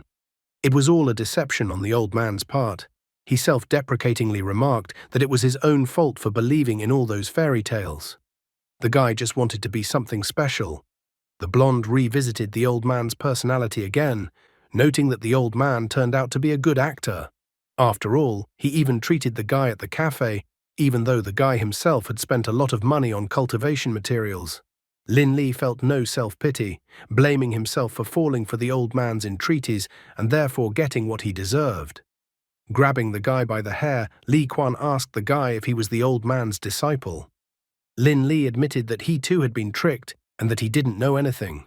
However, this answer did not satisfy Li Quan, and he told the guy not to lie to him. Lin Li continued to insist that he didn't know anything. Li Quan decided to take a different course of action. He was going to film the beaten guy to post the video on the internet, wanting to embarrass the guy. Lin Li realized that all the trouble was because of 100,000 yuan. The blonde guy said that he didn't have that much money with him, so he could write a receipt. The most important thing for him was to get out of this place alive. Li Quan was finally pleased, as he was happy to see such an intelligent person, and then told someone to bring a pen and paper. Suddenly the guy got a call on his cell phone. He even asked if he could answer the call. Li Quan let the guy answer the call but told him not to pull any tricks. Once the blonde guy answered the call and said hello, the stranger told the guy not to ask who he was. The stranger informed the guy that the restaurant's power would be shut off in 20 seconds, so the stranger asked the guy to run away during that time. The stranger also asked the guy to leave his wallet behind, as the guy would get his wallet back later. Lin Li was surprised and didn't understand what was even going on. The poor guy is seriously ill, and the crook is also scamming him by profiting from his grief. What will Lin Li's acquaintance with Huang Ji lead to? The stranger told the blonde man to end the call in 3 seconds, pretending it would be a commercial call. The stranger immediately started counting down from 3 to 1. The guy started to improvise as if the call had been interrupted. Li Quan asked him who was calling him. Lin Li turned on all his acting skills, saying that the insurance agents called, but for some reason they dropped the call. Li Quan's patience was running out, so sitting down on a chair, he told the guy to write a receipt.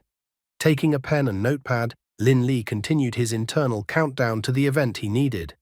Suddenly the lights went out in the restaurant. The men couldn't understand why it was so dark and how the electricity could have gone out. In the darkness, they started pushing each other. They soon managed to get outside, but they had time to notice that the blonde man had escaped. Li Quan did not understand where they should go next now. One of his men saw that the guy ran to the right. Li Quan and the other men were incredibly angry, intending to deal with the guy. Huang Ji, meanwhile, was already waiting for the guy in one of the dark alleys of the city. Staggering from side to side, Lin Li continued to run as far as possible. At this moment, Huang Ji placed his left hand on his shoulder. From such a sudden touch on his shoulder, Lin Li was startled and almost cried. Being on the ground because his legs gave out and he fell down, Lin Li was surprised to see the newly met guy. Huang Ji tried to calm the guy down. He asked the guy not to worry because pumped-up men were no longer chasing him. Lin Li breathed a sigh of relief that no one was chasing him anymore. Suddenly he realized that he had heard the guy's voice before and that he was the one who had called him recently.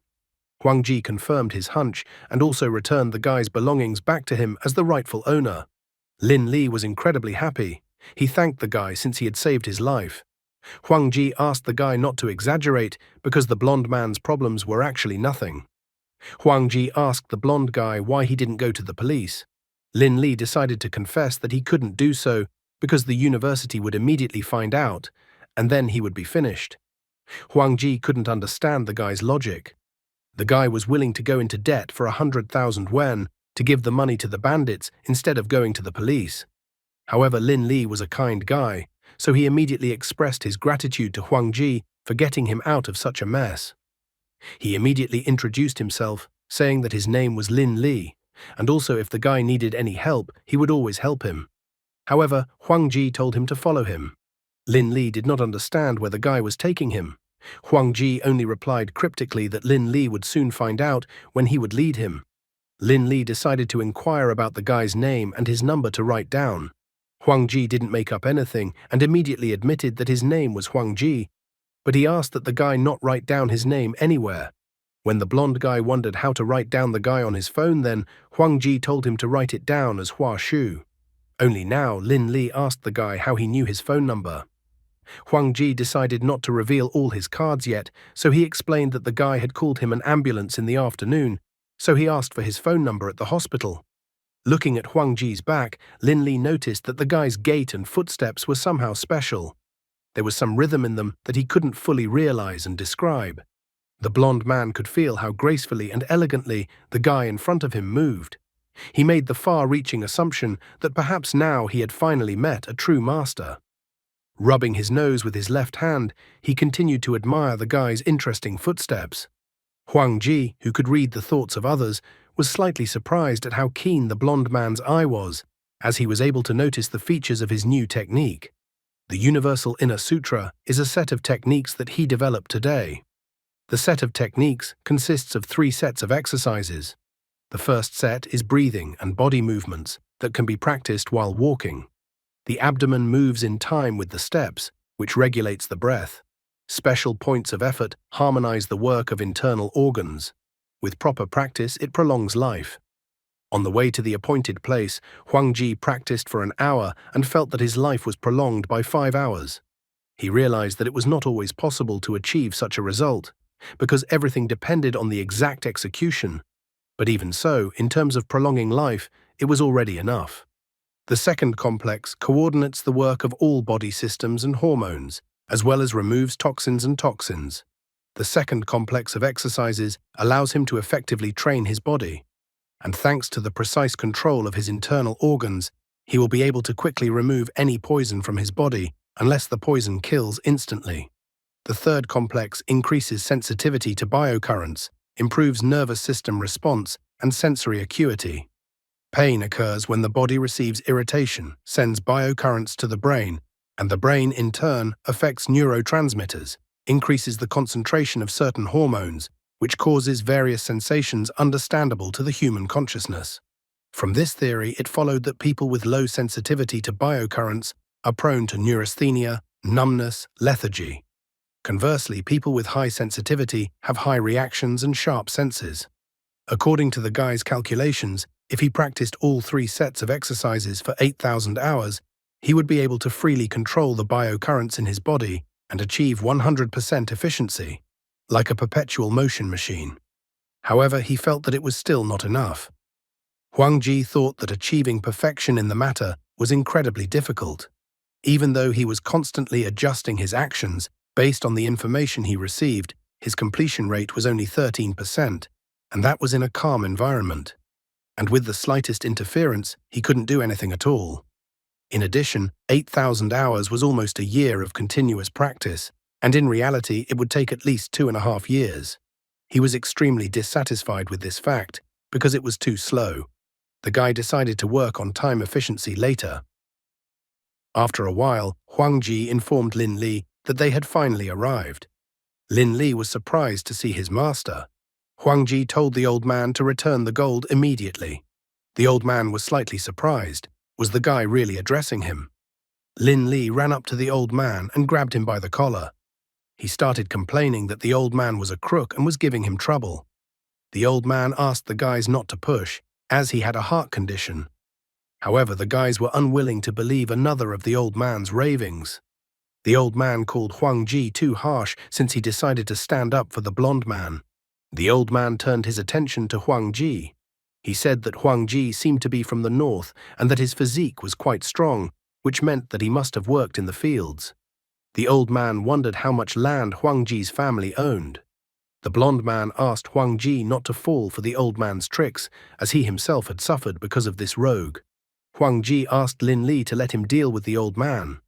Huang Ji took a seat on a chair and stated that his family only had 20 acres of land. The old man was polite, thinking that the guy must have had a hard time without his parents. Huang Ji confessed that he missed his parents very much. Although they passed away early in life, he would always remember their faces. Lin Li was quick to notice that the old rogue had guessed everything about him so accurately as well. He first assumed that the old man had originally learned all the information about him, but now he saw that the old man knew the information about Huang Ji as well. Even though this was also the first time he was meeting him, he sadly remarked that it looked like the old man was about to swallow Huang Ji's information. The old man calmly gobbled down the food and noted that the guy seemed to love his family very much, but nevertheless he had good reasons for leaving his remaining relatives. Huang Ji confessed that he left home for the sake of studying. The old man understood that a person sometimes had to make sacrifices for his future. He immediately realized that even though the lad lacked education, his physical attributes could compensate for this deficiency. The old man asked the guy to practice, and then he could shut up all the malcontents around him.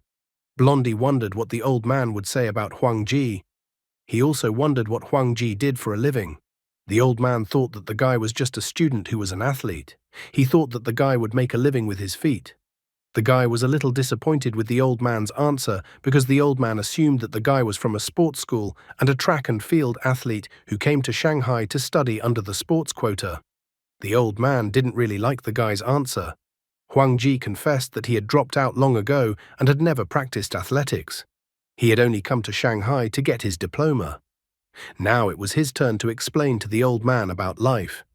He informed that the old man was 52 years old, and he was still going to go with the flow. He also didn't really like the man telling everyone that he used to be a policeman. Huang Ji didn't understand why the old man was wasting all his skills on fraud and deception. The old man didn't show any surprise. He stated that he had never been a policeman. However, the old man had messed with the wrong person. Huang Ji immediately pointed out to the old man that the old man probably didn't remember and was also afraid that his past would come out. The guy even stated that the old man must not have had a sweet time abroad since he decided to come back. He also hinted that the old man seems to have stolen something abroad and now powerful people are after him. The old man's hand shook at this moment. Huang Ji reminded the old man that he was in desperate need of money but was afraid of being discovered by people looking for him. The old man was wanted by people you'd better not mess with, so the old man even hid under a false name. The guy didn't understand why the old man started deceiving students. Besides, the old man had a son about the same age as Lin Li. At this moment, the old man could no longer contain his emotions. He inquired how the guy knew that he had a son. Huang Ji decided to inform that he had just learned cold reading from the old man. The old man didn't understand at all what cold reading the guy was suddenly talking about. The old man's face was covered in cold sweat when he stated that the current youth was incredibly talented. Cold reading is when you can read what's going on in a person's head and what happened to them by facial expressions, body language, manner of speech, and other details. And then you skillfully give in, play along, guide, and make the person believe that you know everything about him. Huang Ji immediately realized that the old man's cold reading skills were at a high level, so he couldn't just be picked apart. Fortunately, Huang Ji was not a simple guy himself. The information in his perception was true. He didn't need to use cold reading. The old man noticed that the guy seemed to be a master of cold reading indeed. Sadly, he realized that it looked like he wouldn't be able to turn away so easily today. He also feared that the guy might be related to the organization that was after him. Getting up from the table, the old man told the guys that the battle could not be avoided. Lin Li was indignant at the old man's behavior, for the old man thought that the two of them would not be able to cope with him. Suddenly, the old man called out to old Ma, and a big man wearing an apron came out to them. The old man declared that they were together. Lin Li thought that the cafeteria owner was in cahoots with the old man. However, at this moment, he noticed that the old man had once again diverted their attention and ran away. Just as he was about to set off in pursuit of the old man, old Ma grabbed the guy by the scruff of the neck. He declared that the blonde guy was in league with the old man, and since the old man hadn't paid, the blonde guy should pay for the old man. Huang Ji immediately walked over to Old Ma and paid for the food. Old Ma was happy that it was over so easily and wished that the guys would come to his establishment some more. Lin Li was unhappy that the old man had tricked him again. The old man runs quite fast for his age. It seems his only skill is running away. After paying the owner of the street eatery, the guys ran after the old man. Huang Ji noted that the old man couldn't run far and they would catch up with him soon. There was no way the old man could get away from the guys chasing him. As he ran past the house, he knocked on the first-floor window. As soon as the guys ran past the house, the window opened sharply, so the owner of the house was going to find out who was knocking there. However, the know-it-all grabbed the blonde's head with his hand and tilted it down so that the blonde miraculously dodged the opening window. The old man continued his attempts to escape from the guys chasing him, and just at that moment he saw a bicycle. The old man climbed on the bicycle, hoping that the bicycle would allow him to get away from his pursuers. However, the old man was frightened and didn't notice that the bicycle had no seat at all, so he sat down on the iron. The old man wailed in pain and fell to the ground. At that moment he even cried. The guys managed to get to the old man and watched his agony. With gangster faces, they stared at the old man. Huang Ji even teased the old man that he would hardly be able to run so fast anymore. Standing up from the ground, the old man, even though he felt pain, realized that the guy in front of him was not so simple, so he was going to come up with an escape plan as soon as possible. Suddenly, a brilliant idea came into the old man's head. The guys somehow managed to lose sight of the old man, who was barely able to move. At that moment, the old man was sitting in a dumpster. The guys decided to look elsewhere. Sitting in the dumpster, the old man wondered if he could get out and if the guys had left. He couldn't stand the stench coming from the trash anymore and opened the dumpster lid. Unfortunately for the old man, the guys were standing in front of the dumpster. Huang Ji began to tease the old man again, saying that he was so scared of them that he even hid in the dumpster. Lin Li also plucked up his courage, declaring that the old man could no longer escape from them and that he had better hand over the money. The old man deftly climbed out of the dumpster. He declared that he would not run away because he couldn't escape from such guys anyway. Brushing off the trash, the old man wondered how the guys knew he was hiding in the dumpster. Huang Ji asked the old man to guess what he was holding in his hand. The old man guessed that the guy was holding a seashell. Huang Ji confidently stated that he was holding a piece of a mollusk shell. The ground around the porridge stall where they were standing was littered with fragments of a mollusk shell, and many of them had stuck to the old man's soles. While they were chasing the old man, he noticed many such fragments, but as soon as they turned onto this street, the shell fragments suddenly disappeared. However, there were a few shell fragments lying next to the dumpster, which is why he thought the old man had climbed into the dumpster. After the guy said that, the old man was incredibly frightened, thinking that the guy's observation skills were like those of a maniac. In fact, Huang Ji decided to give such explanations to make everything look logical. He couldn't admit that the dumpster had given him the idea. Lin Li blushed at that moment. He hadn't noticed anything, and his new brother was so cool. It was an unremarkable dumpster. The dumpster was filled with useless household waste, and it was into it that the old man had climbed a few minutes ago. The old man fell to his knees, declaring that he was giving up. The old man's actions were not surprising, as he realized that he was dealing with a maniac. No longer trying to escape, the old man handed the guys the materials he had used to trick Lin Li. He admitted that he had already spent the money the guy had given him and had no cash left. Therefore, he decided to give the guy his watch, stating that it was worth 2,000 yuan, so it could serve as collateral for the guy for the time being. Huang Ji glanced at the watch and immediately declared that it was not worth 2,000 yuan. He quickly determined that the old man had given them a second-hand watch that cost about 200 yuan. Suddenly, Huang Ji told the old man that he had decided to put the deception aside for now. Now he wanted to talk to the old man about serious matters. The old man did not understand what other serious matters the guy wanted to talk to him about. Well, since the guy had decided to leave the debt in the past, the old man was going to run away as quickly as possible. Looking at his back, the guy asked the old man when he had last visited his son at the cemetery. The old man immediately tensed up and asked the guy point-blank who he was. Huang Ji was not embarrassed in the least and made the old man an enticing offer. He asked the old man if he wanted to avenge his son. The old man realized that he was in serious trouble and that those people had tracked him down after all. He decided to act first and tried to kick the guy, but then he suddenly struck Lin Li with his hand when he covered Huang Ji with his body. And then he instantly kicked Lin Li in the chest with his left foot. The guy literally began to vomit blood. He asked Huang Ji not to pay attention to him and to catch up with the old man. Huang Ji asked the guy not to worry about the old man, but to calm down and catch his breath first. He immediately took out his acupuncture kit from thin air. Then he pricked one of the guy's acupuncture points. Lin Li noticed that he felt better. He was surprised that Huang Ji knew how to do acupuncture. For the first time in a long time, Huang Ji showed himself to be a modest person, noting that he knew very little about acupuncture. After that, Huang Ji caught a taxi. The guy couldn't understand where Huang Ji was going, but Huang Ji was going to continue chasing the old man. Lin Li also wanted to go after the old man. However, Huang Ji rejected Lin Li's idea. He said that from now on, it was his business with the old man. He already had the items, so Huang Ji didn't want the guy to go with him and get himself into trouble. With confidence in his eyes, he declared that there are things in a man's life that can cost a man his life if you get involved in them.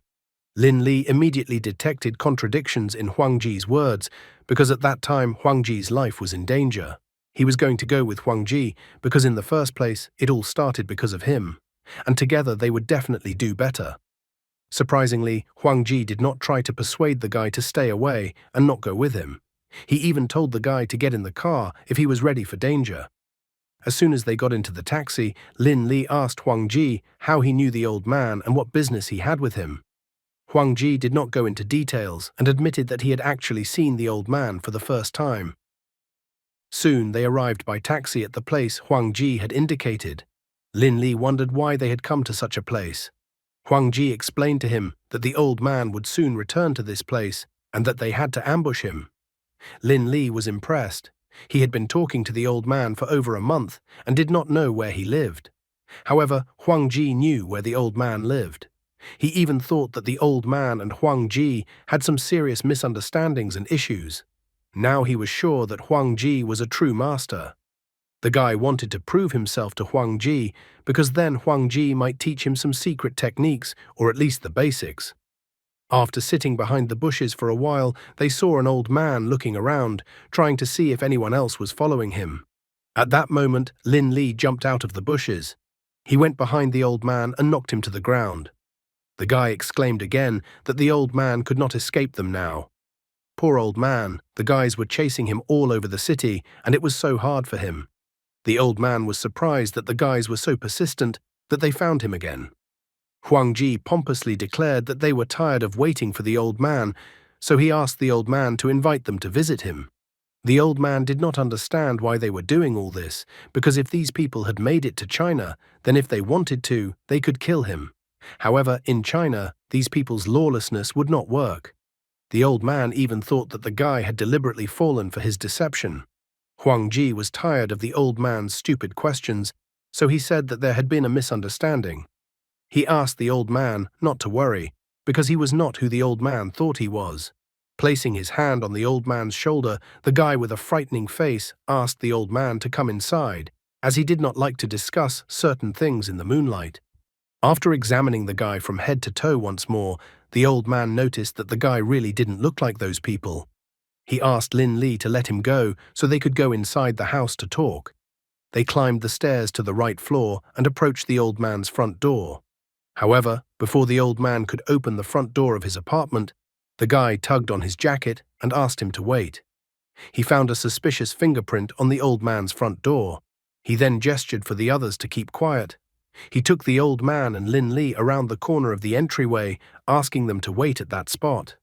Quietly slipping into the apartment, the guy grabbed the TV remote.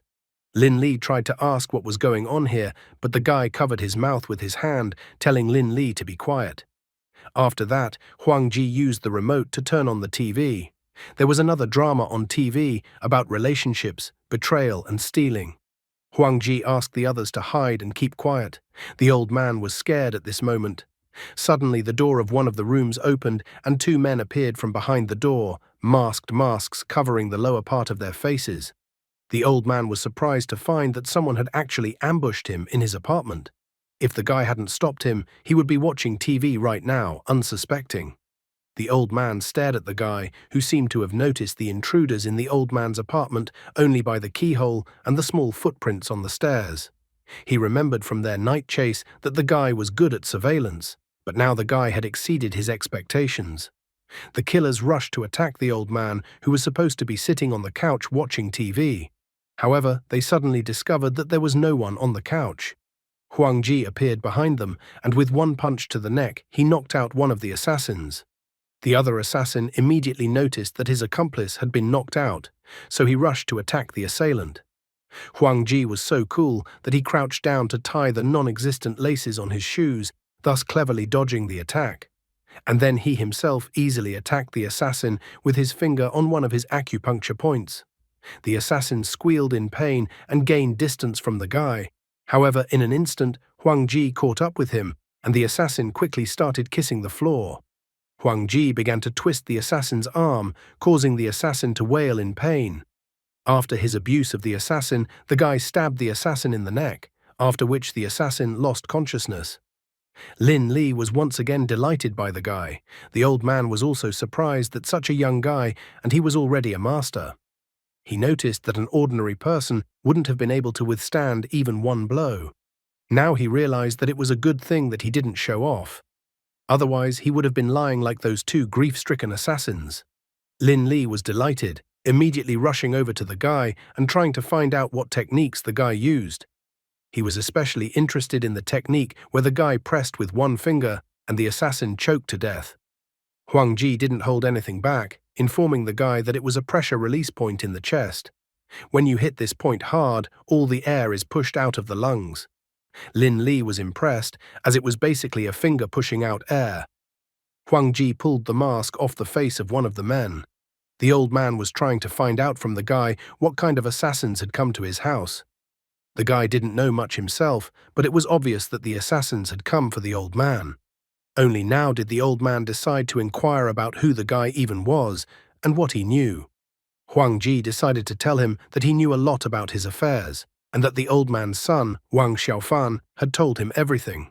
The old man's son invited him to join them, but the guy couldn't, and so he declined. He later found out about the old man's son, death, and had been looking for the old man all this time. It was a simple legend invented by Huang Ji. Huang Ji remarked that he was sorry that Wang Xiaofan had died. The old man was shaking just at the mention of his son's name. The old man clearly shouldn't have gotten involved in murky matters and put his son in danger. Lin Li was surprised that Huang Ji turned out to be acquainted with the old man's son. Huang Ji pointed out that it was a long story and also whispered that it was a made-up story. It was actually the first time the guy had seen the old man, so there was no way he could know the old man's son. He just used his ability and found out all this information just by looking at the old man. But for the old man, he picked the most believable version about the old man's son. Especially he knew that the old man's son couldn't tell him anything, since the old man's son had already died. The old man took the locket out of his pocket. He opened the locket and looked once again at the photo of his son, which was in the locket. Putting the locket back into his jacket pocket, he stated that Xiaofan's death was their fault, as they overestimated their strength. The old man believed that the guy didn't join their ranks, so he didn't understand why the guy regretted anything at all. Huang Ji decided to tell the old man that there are powerful alien civilizations hiding on the moon. The aliens are observing the Earth civilization and even keeping it with a kind of cage. The guy admitted that he did not understand why the alien civilizations had not yet conquered mankind, but he understood perfectly well that the intentions of the aliens were very unkind. He also shared with the old man that the aliens have raised a group of traitors to humanity on Earth, who act as agents of alien forces. They prevent humans from uniting and suppress the development of space technology. The guy also added that the traitors are smuggling for the aliens. The old man was surprised if Xiaofan had told the guy everything. Huang Ji only smiled after noticing the old man's reaction. He explained that the gang of henchmen consisted of the richest people in the world. They have a wide range of organizations under their command, such as banks and think tanks. The old man continued the speech, adding that under their command there are also transnational corporations, research institutes, foundations, and other network organizations. They secretly control more than 100 capitalist countries. According to the old man, their symbol is the all-seeing eye on the full moon, and their name is Moonlight Alliance. Huang Ji joined the conversation, noting that Moonlight Alliance has infiltrated many secret services of different countries and is hiding the existence of aliens from humans to make life easier for themselves. However, the guy believed that it was impossible to hide the truth forever. Among the countless enthusiastic ufologists who believe that aliens are around, found an elite group that joined together and created an organization that opposes Moonlight Alliance. This group is also known as the Kunlun Society. The goals of the Kunlun Society are to thwart the Moonlight Alliance's plans, to obtain irrefutable evidence of alien malevolence, to obtain and publicize all alien archives in the Alliance's possession, and to awaken the spirit of unity and resistance in mankind. The truth is out there. The organization has been dissolved and reconstituted several times, survived several betrayals and extermination operations of the Moonlight Alliance. In terms of capability, power, wealth, and even organization, they were inferior to the Moonlight Alliance in every way. Since its founding in 1948, the Kunlun Society had never once been able to create a threat that could shake the Moonlight Alliance's foundations, let alone the hidden alien forces behind the alliance. Currently, the old man believed that they were the third generation, and their strength was far less than the previous two. For the moment, they were almost entirely composed of amateurs. However, Huang Ji noted that despite the huge difference in strength, they still didn't give up. Last year, they had managed to infiltrate an armed research institute in the state of New Mexico in an attempt to steal the technical data stored there. It appears that Xiaofan died during that mission. The old man sat down on the floor and clutched his head, tears streaming from his eyes. He said bitterly that the idea was stupid, a pure gamble. In the end of this mission, they had lost almost half of their men. Of the remaining men, some were exposed, and they had to flee. He was one such fugitive. In order to hide from Moonlight Alliance's pursuit, he returned to his homeland, China. The Moonlight Alliance's influence was weakest in China. But the old man still has to hide because he knows that the people from the Alliance are searching for him. Lin Li had absolutely no understanding of how the talk of aliens suddenly came up. He thought it was just a lingering joke between the old man and Huang Ji. The guy had to explain to him that all the words they had said earlier were not a joke. Huang Ji affirmatively stated that Moonlight Alliance's power was superior to every country in the world, and every few years, they sold humans to aliens in exchange for some alien high technology. The blonde guy had no way of understanding why the aliens needed humans. Then the old man explained to him that humans become slaves to the aliens. Huang Ji was a little surprised when he heard the old man talk about slavery. He immediately thought that this seemed to be what the Kunlun Society thought, although he thought it was too naive. Even though he didn't know the specific goals of the aliens, he could guess from the way the grey aliens from the moon called humans delicious that humans were just food to them. Huang Ji reminded the old man that an incredibly large number of people had died, so he asked the old man if Kunlun Society had any results. He couldn't believe that they hadn't been able to achieve even the slightest success in their endeavor. However, the old man brought the disappointing news that they hadn't managed to get anything and had suffered a total defeat. However, after looking closely at the old man, the guy realized that the old man didn't trust him since they had managed to obtain something. Huang Ji turned to Lin Li, wondering how the university student was able to fall for the old man's empty words. He thought that the old man probably showed the guy some kind of trick, since the guy believed the old man so easily. The blonde tried to remember his first meeting with the old man. He managed to remember that the old man had demonstrated the flight of the golden core. The old man even blabbed to the students that he controlled the golden core with qi. The blonde guy couldn't see any trick in the old man's actions. However, the old man now admitted that he was showing a simple trick at the time. Huang Ji immediately found a scientific explanation for the old man's trick. It seemed to him that the old man's trick was similar to superconducting magnetic levitation, the Meissner effect. Assuming that there was a magnet hidden inside the staff, the superconductor could levitate stably above or below a permanent magnet due to the magnetic flux anchoring effect. But the guy reminded that in such a case, the superconductor requires ultra-low temperatures to exhibit this property, and current technology does not allow this to be achieved. Lin Li was surprised at such a detailed explanation of the old man's trick. The old man, on the other hand, was surprised that the guy seemed to have figured out his bluff. Huang Ji again explained that Xiaofan trusted him and told him everything he knew before he left. Xiaofan also told the guy about the old man as well. According to Xiaofan, the old man was the closest person to him. Xiaofan's biggest dream was to pilot a spaceship built by humans and travel the vastness of space with his father. Huang Ji, still pretending to be Xiaofan's friend, said that he completely did not expect to meet the old man when the old man was cheating people in the restaurant. The old man was still under great shock. Xiaofan spoke of his dream only to him, and since the guy could repeat his son's words, he decided that the guy was unlikely to be from Moonlight Alliance. In the end, the old man believed that the guy was actually a friend of Xiaofan's, whom Xiaofan had met in China. He even convinced himself that his son was returning to the country before last year's mission, and that was probably when Xiaofan met the guy who was standing in front of him now. The old man quickly appraised the lad, believing that despite his youth, the lad was quite capable. From the old man's observation, the guy was not only proficient in martial arts, but he was also very cautious and shrewd. The old man thought that his son wanted to recruit the guy, so he told him all the information. This was the only explanation he found for himself. The old man admitted that Xiaofan had high standards and looked down on ordinary people. So if he recognized the guy as his friend, it meant that the guy had extraordinary abilities. Huang Ji parried the old man's words, hinting and guffawing that Xiaofan had no standards and that he only made vulgar jokes. Huang Ji decided to play a joke on the old man, noting that although he didn't know Xiaofan that much, Xiaofan had told him how the old man had taught Xiaofan to play with mud when he was a kid, so he didn't notice any arrogance in Xiaofan. The old man immediately dropped the subject, lying that Xiaofan was lying and that he had never taught him such a thing. Such details of the father-son relationship weakened the old man's vigilance, convincing him that he was his son's friend.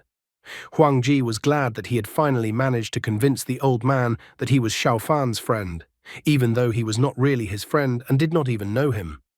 The old man asked the guy to call him Old Wang. He inquired if the blonde guy was a friend of the guy. Huang Ji admitted that they had just met today and that originally Lin Li was a stranger at all. In fact, the old man had actually dragged Lin Li into the matter.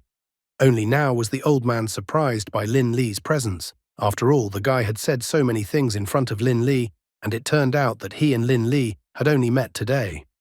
The old man looked at the blonde guy with an arrogant glance, noting that the guy was incredibly dumb as a pig and that he could hardly be related to his son in any way.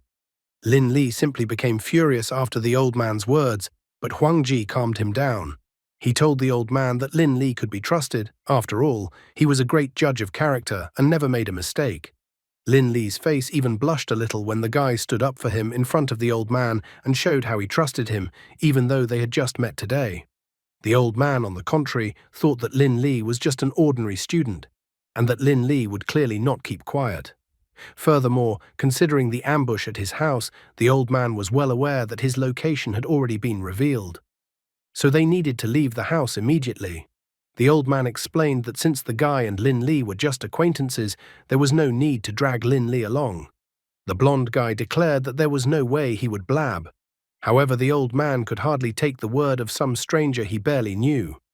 Lin Li excitedly stated that he was actually fascinated by mystical and fantastic things and events, and that was why he had been waiting for such a supernatural moment in his life all this time.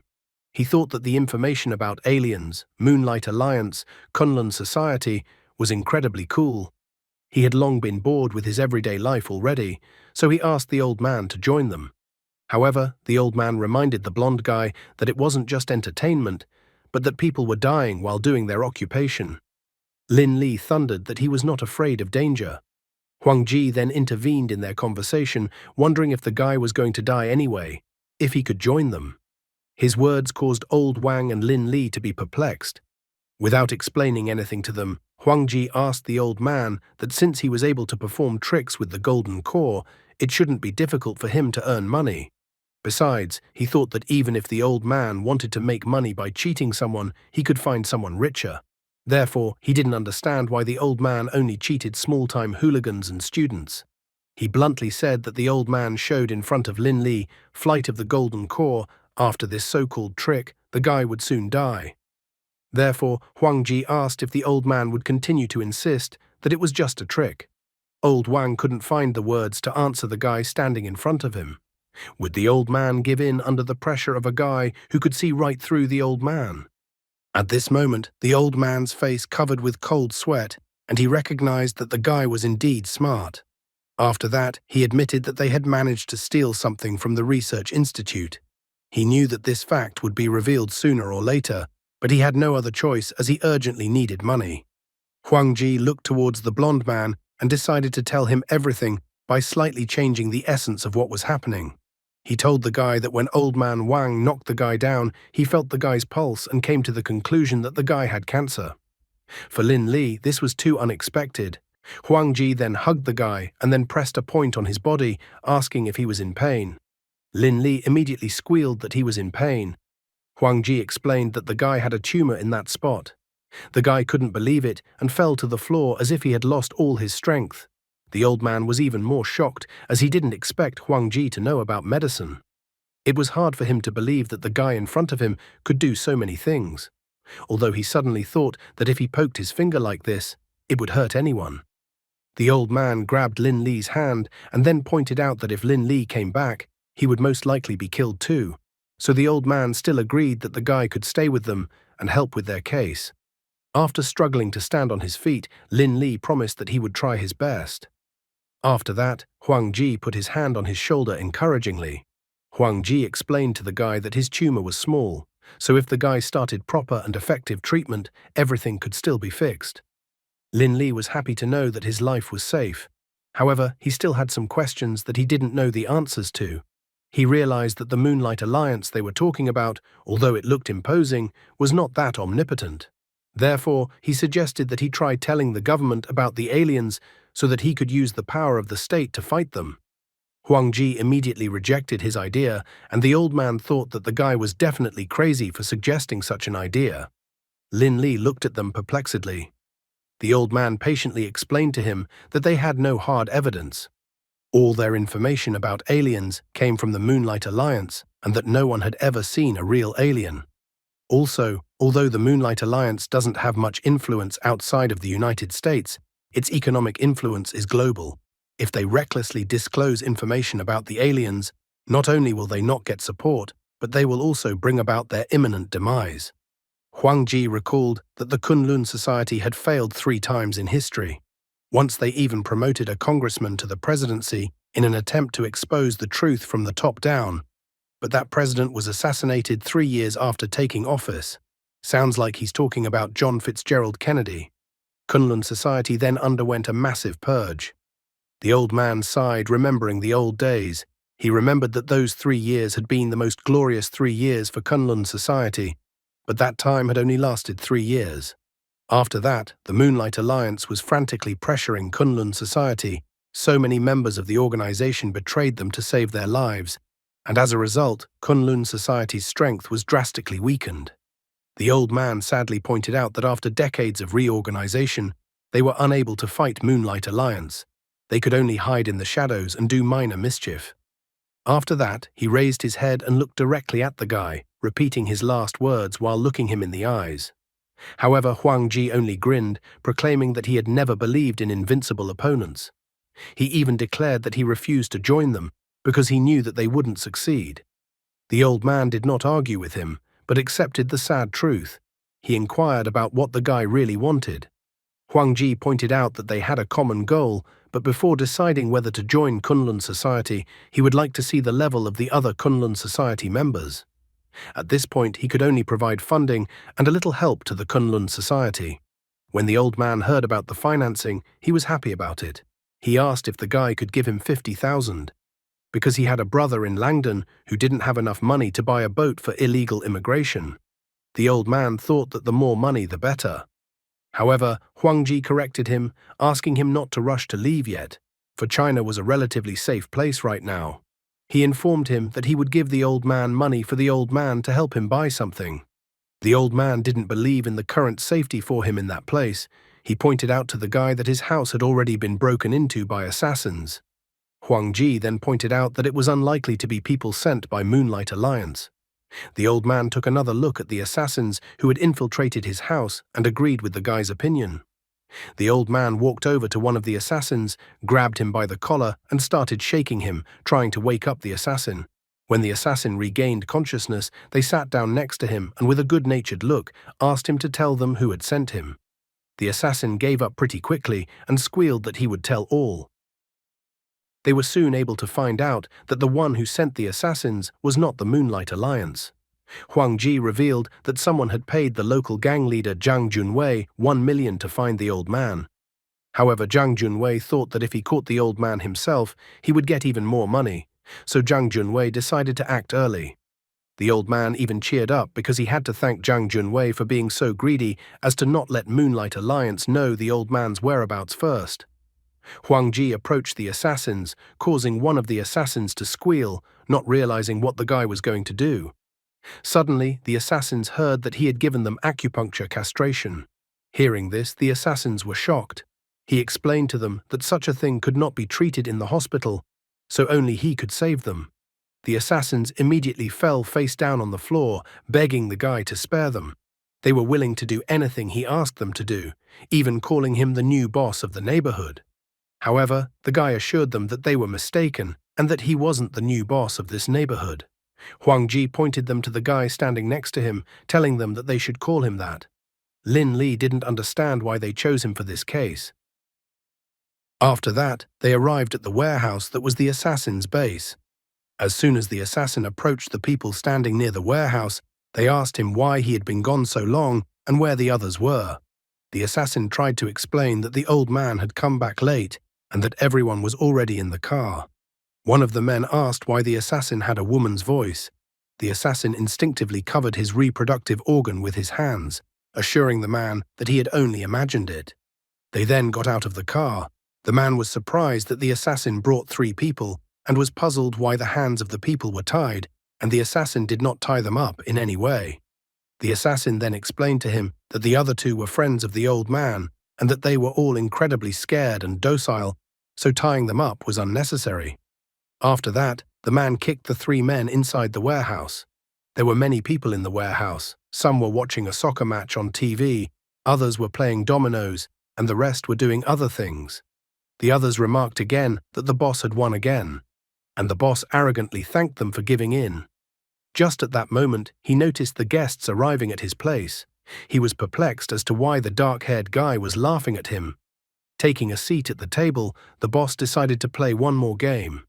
At that moment, one of the assassins approached him. The boss inquired what the assassin wanted to tell him, but the assassin didn't dare to continue the conversation. At that moment, an old man entered the conversation. He inquired if the man was the boss here.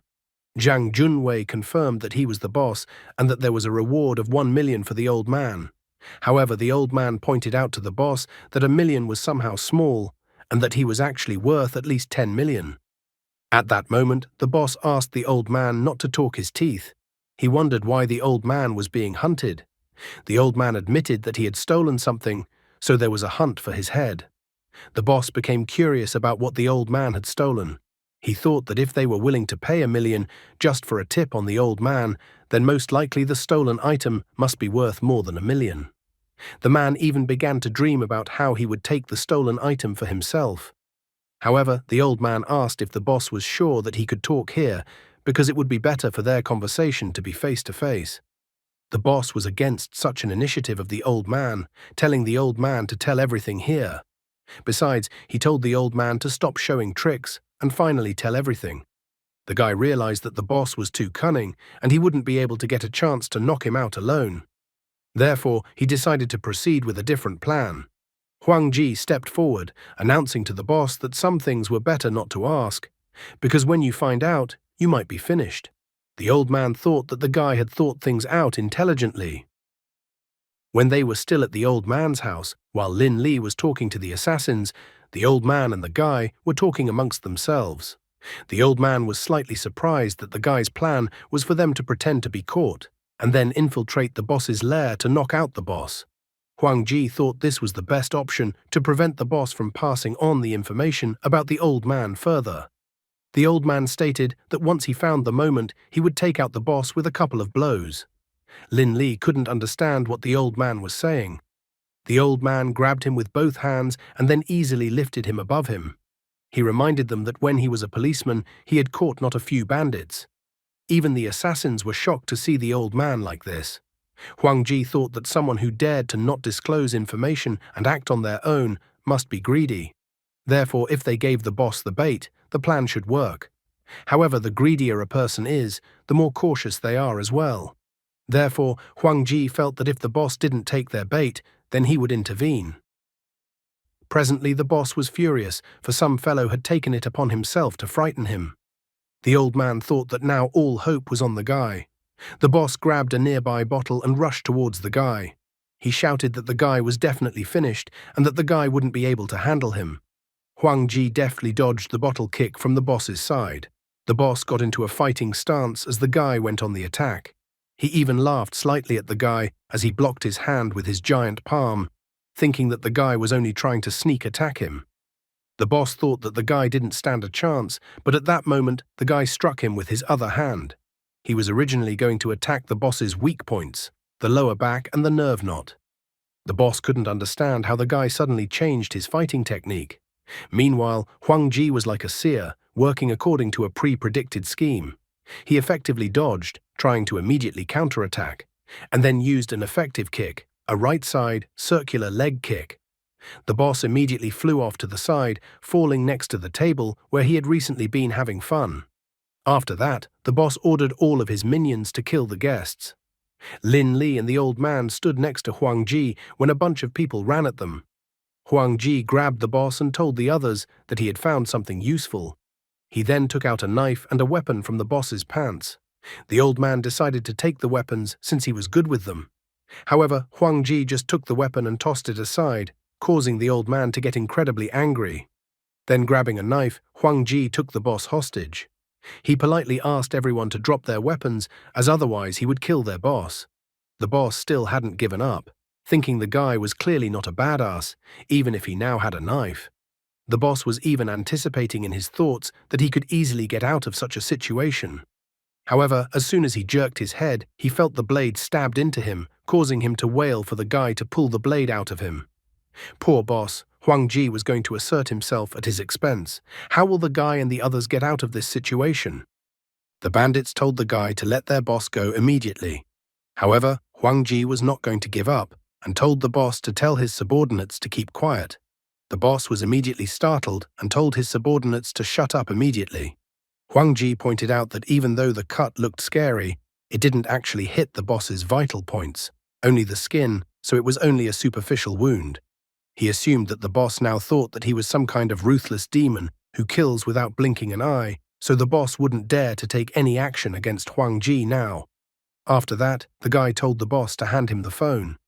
In a shaky voice, the boss was fine with the guy taking his phone, but asked the guy not to shake his hands violently. Once Huang Ji took the boss's phone, he easily unlocked it, which greatly surprised the boss because he didn't understand how the guy knew his password. Huang Ji, meanwhile, paid no attention to him, checking the call history of the last week on phone. At this moment, he was leafing through the boss's contacts on phone. Sister Zhang, Lin Xiaomei, 666, Sun Erwa, Night Beer. While someone else would have overlooked this contact, such trivialities could not escape the guy's attention, and he realized that the contact signed as 666 was the one who was an employee of Moonlight Alliance.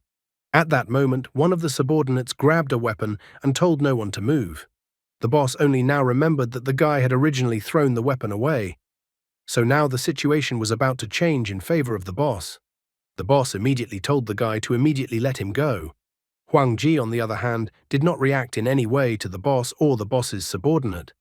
The boss told the subordinates to immediately shoot the guests if the guy dared to harm him.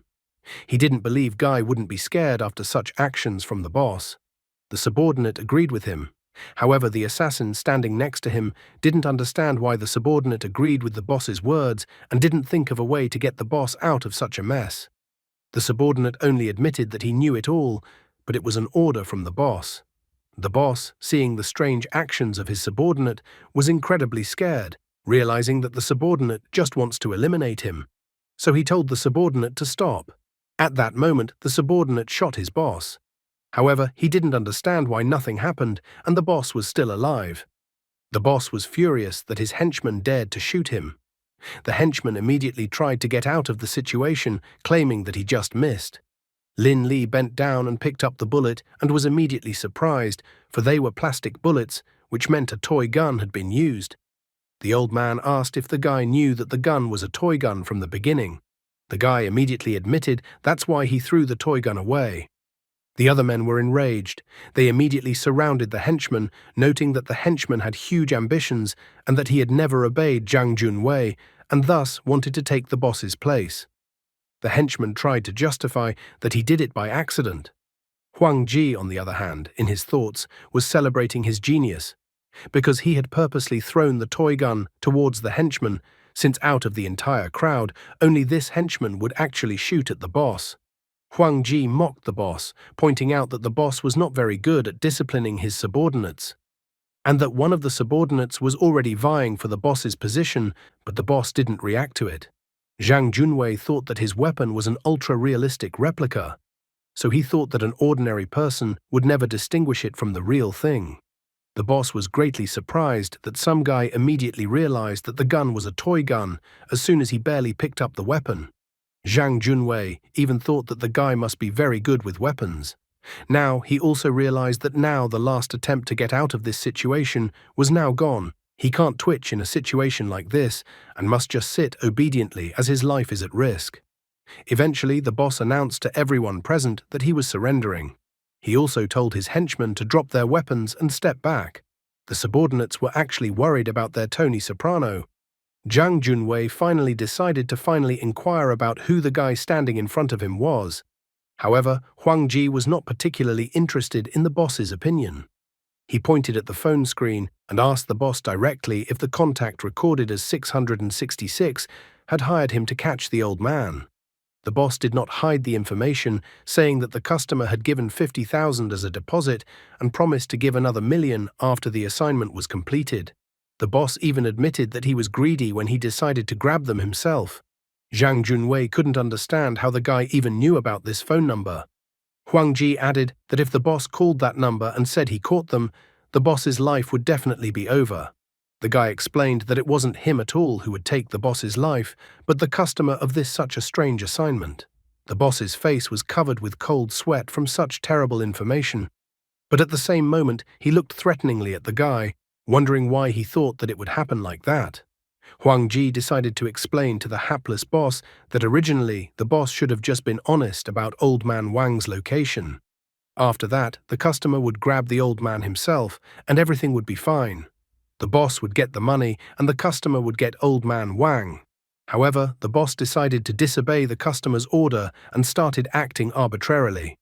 So the boss could theoretically find out confidential information that the customer didn't want to spread about. Therefore, the customer could simply eliminate the boss as a precaution. The boss didn't fully understand what it was about, because he didn't really know anything, but only heard that the old man had stolen something. But Huang Ji pointed out that it didn't matter what the old man had stolen. What mattered was that the customer would think that the boss knew about it. Since there was a suspicion, it was better to eliminate the boss by mistake than to miss out on secret information. Huang Zhe even noted that the boss was some kind of lowlife, so he wondered through which of the boss's acquaintances the client had made contact with the boss. Zhang Junwei admitted that it was Ma Ye. The guy wondered if the boss could reach out to Ma Ye. After all, in the eyes of 666, the boss was just a pawn. Zhang Junwei still didn't fully understand what the guy was telling him. He didn't understand why such a big and tough customer would turn to him then. However, Huang Ji assured the boss that no one had ever said that the customer had only approached him.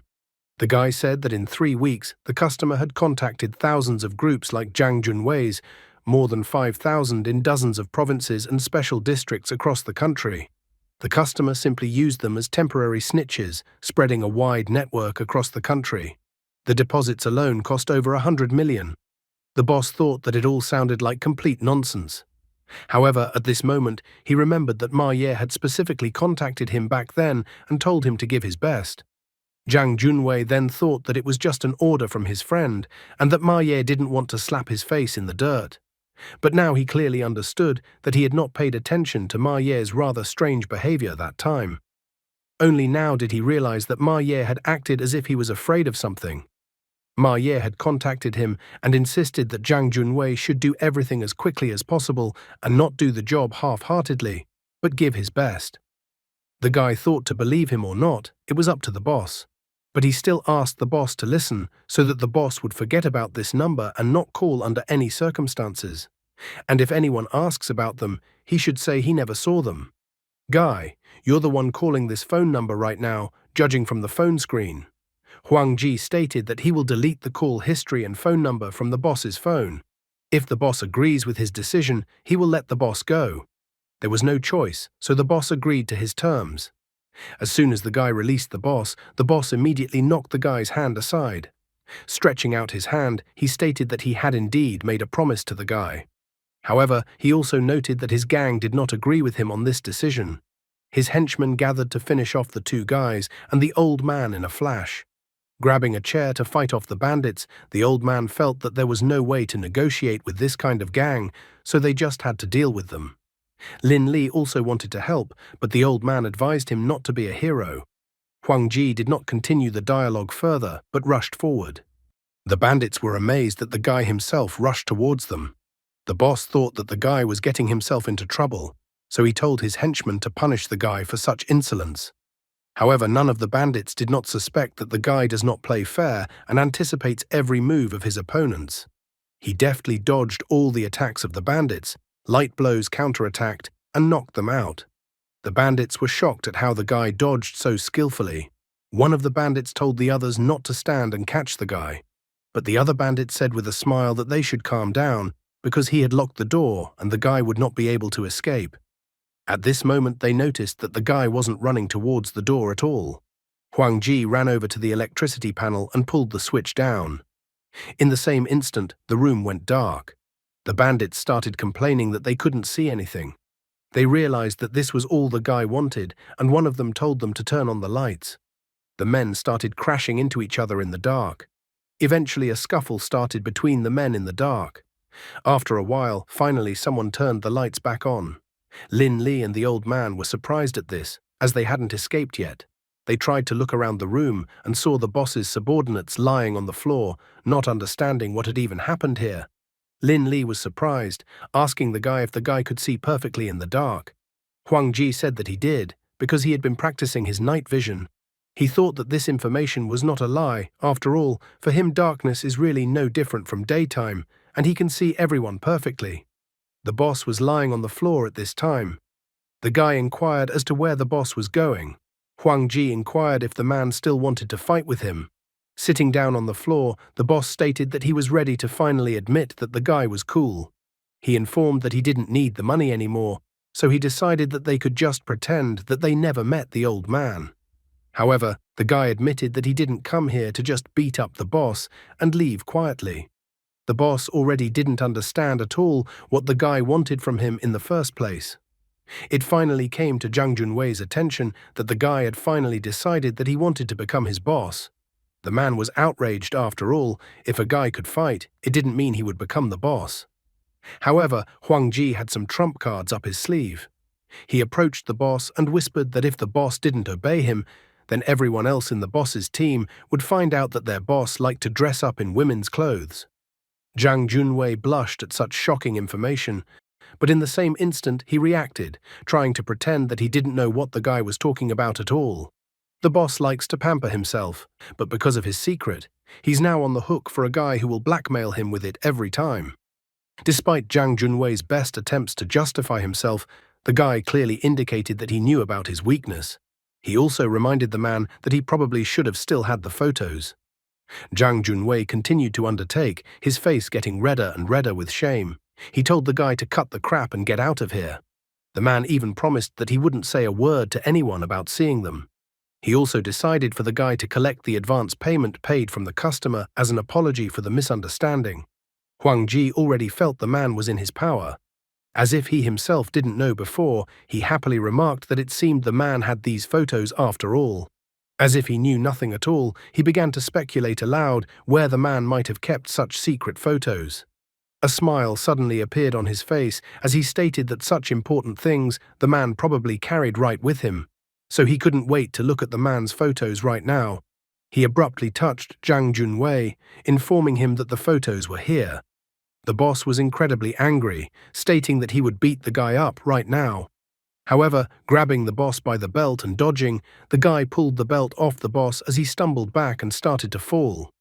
At the sight of the belt, the guy pretended as if he had learned about it by accident and was so demonstratively pleased that he had found what he was looking for. After that, he pulled a flash drive out of the belt plaque, and then inserted the flash drive into his phone, which scared the boss incredibly.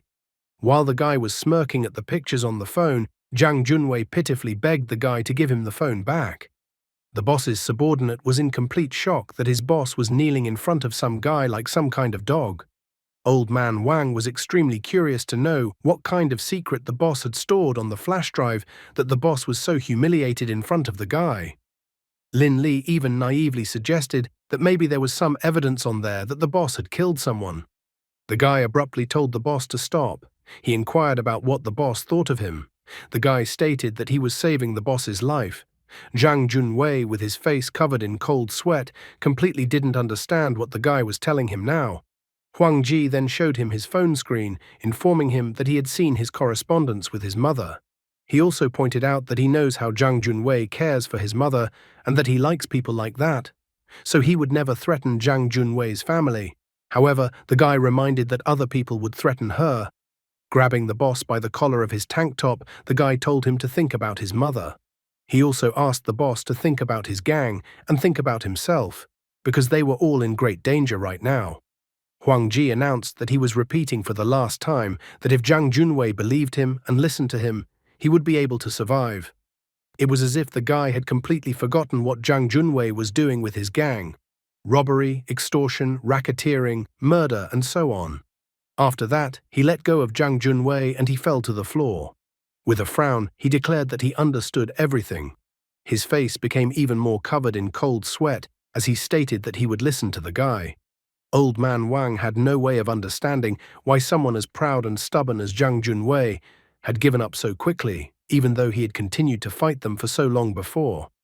Lin Li was also greatly surprised that he preferred to think that Huang Ji was just a master, so he had done something that they were unable to do.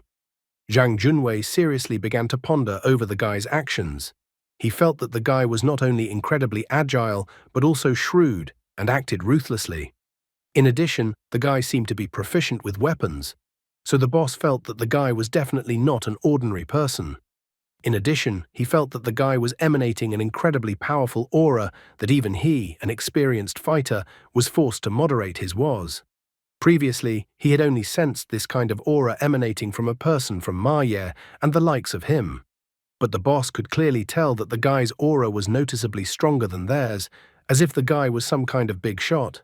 Finally getting up from the floor, Zhang Junwei declared to his subordinates that from now on, the guy would be his boss, and also their boss too.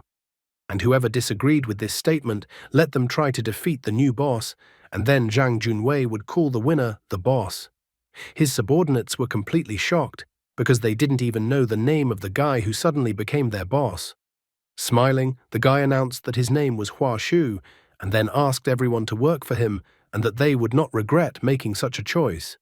The guy stated that he would be very busy for a while, so while he was away, he would be introduced by the blonde guy who was with him today. As a result, the blonde guy also decided to introduce himself, informing the others that his name was Lin Li. A few hours ago, Huang Ji decided to ask Lin Li for a very important thing. Lin Li was intrigued, wondering what the guy would entrust him with. Huang Ji stated with an important look that much of what they would have to face would be beyond Lin Li's current understanding. Therefore, in order for the plan to run smoothly, Huang Ji required Lin Li to obey his every instruction absolutely without the slightest hesitation. Huang Ji inquired if Lin Li was willing to do such a thing. Lin Li only smirked, saying that he would definitely be able to do so. In the present tense, Zhang Junwei approached Lin Li, addressing him respectfully. Junwei thought that the guy looked completely ordinary, but since Hua Shu trusted him completely, Junwei thought that the guy was definitely not a simpleton. Lin Li, in his thoughts, tried to hold himself and look formidable in front of the real boss of the criminal organization, and try not to show weakness in any way. Leaving Huang Ji reminded them of the order that Junwei had previously received, pointing out that whoever asked them about this order, they should definitely say that they had not found anyone. After that, he threw the thumb drive directly into Junwei's hand. The man accepted the new boss's order. He also instructed the others to also keep their mouths shut and dare not tell anyone what had happened. The subordinates understood his order. Huang Ji remembered that Zhang Junwei was supposed to receive 500,000, so he declared that he would pay him out of his own pocket. However, Junwei politely refused, recalling that if it wasn't for the guy, the customer would have gotten rid of him long ago. Life was much more important to him than money. But Huang Ji assured that he didn't need this fake politeness. Besides, he pointed out that he would soon assign Junwei some work. He also pointed out one of Junwei's men who had previously shot his boss. Huang Ji reminded him that this guy would definitely betray everyone, because after what he had seen earlier, he didn't trust him at all. Becoming serious, Junwei assured the guy to be calm, for he wasn't so reckless to forget what had happened. As soon as he approached the guy tried to convince the boss that his hand had just slipped. Looking down at the guy, he sadly informed him that he wasn't going to kill him since they were close after all. The guy was glad to be alive at all.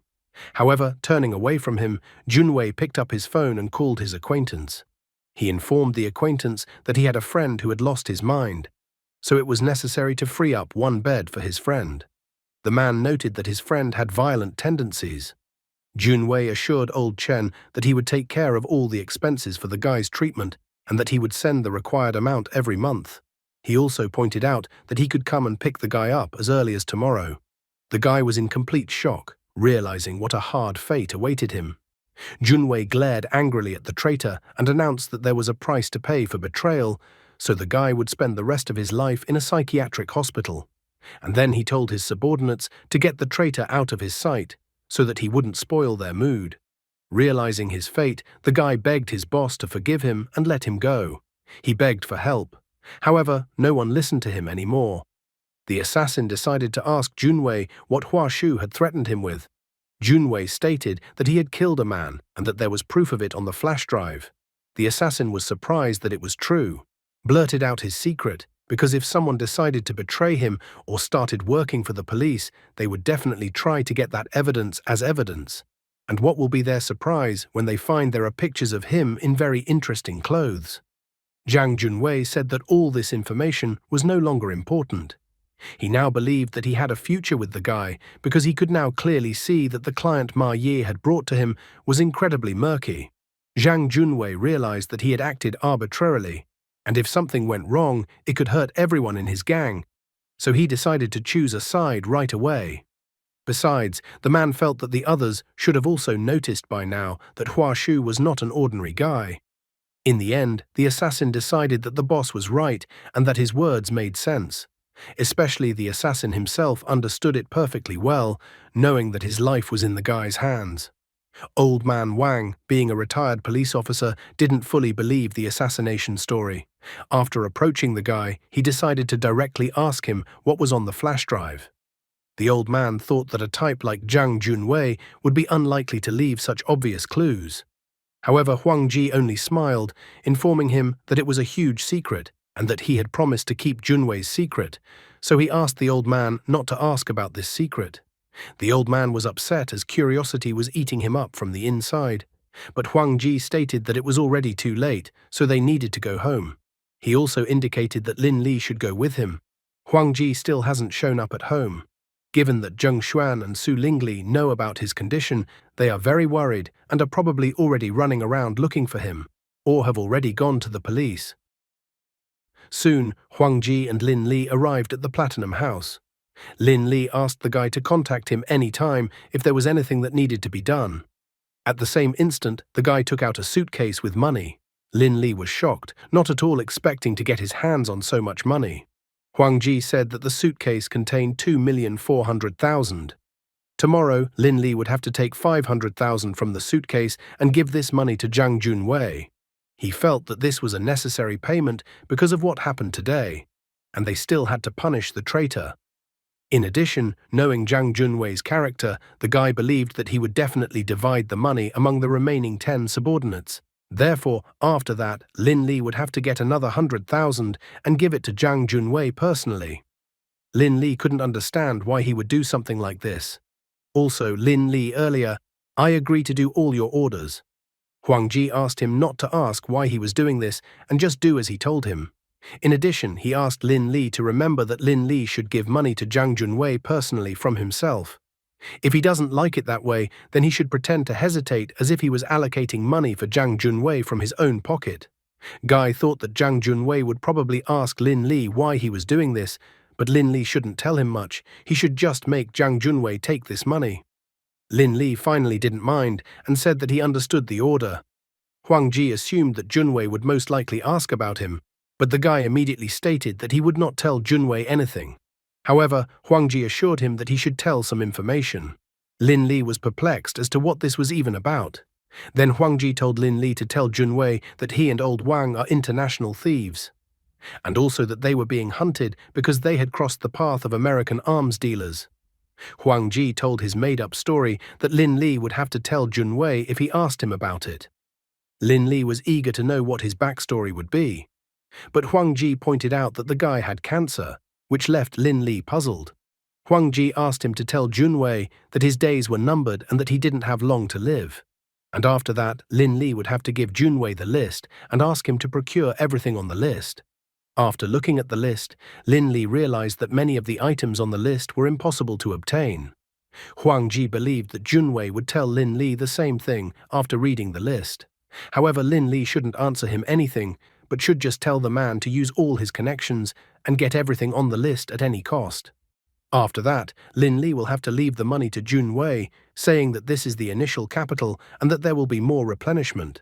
The guy will then have to leave them. Lin Li tried to make a calm face, imagining how he would behave at this moment.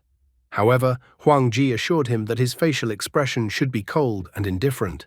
Lin Li tried to change his facial expression, but the guy was once again dissatisfied, believing that Lin Li's face should not be fierce.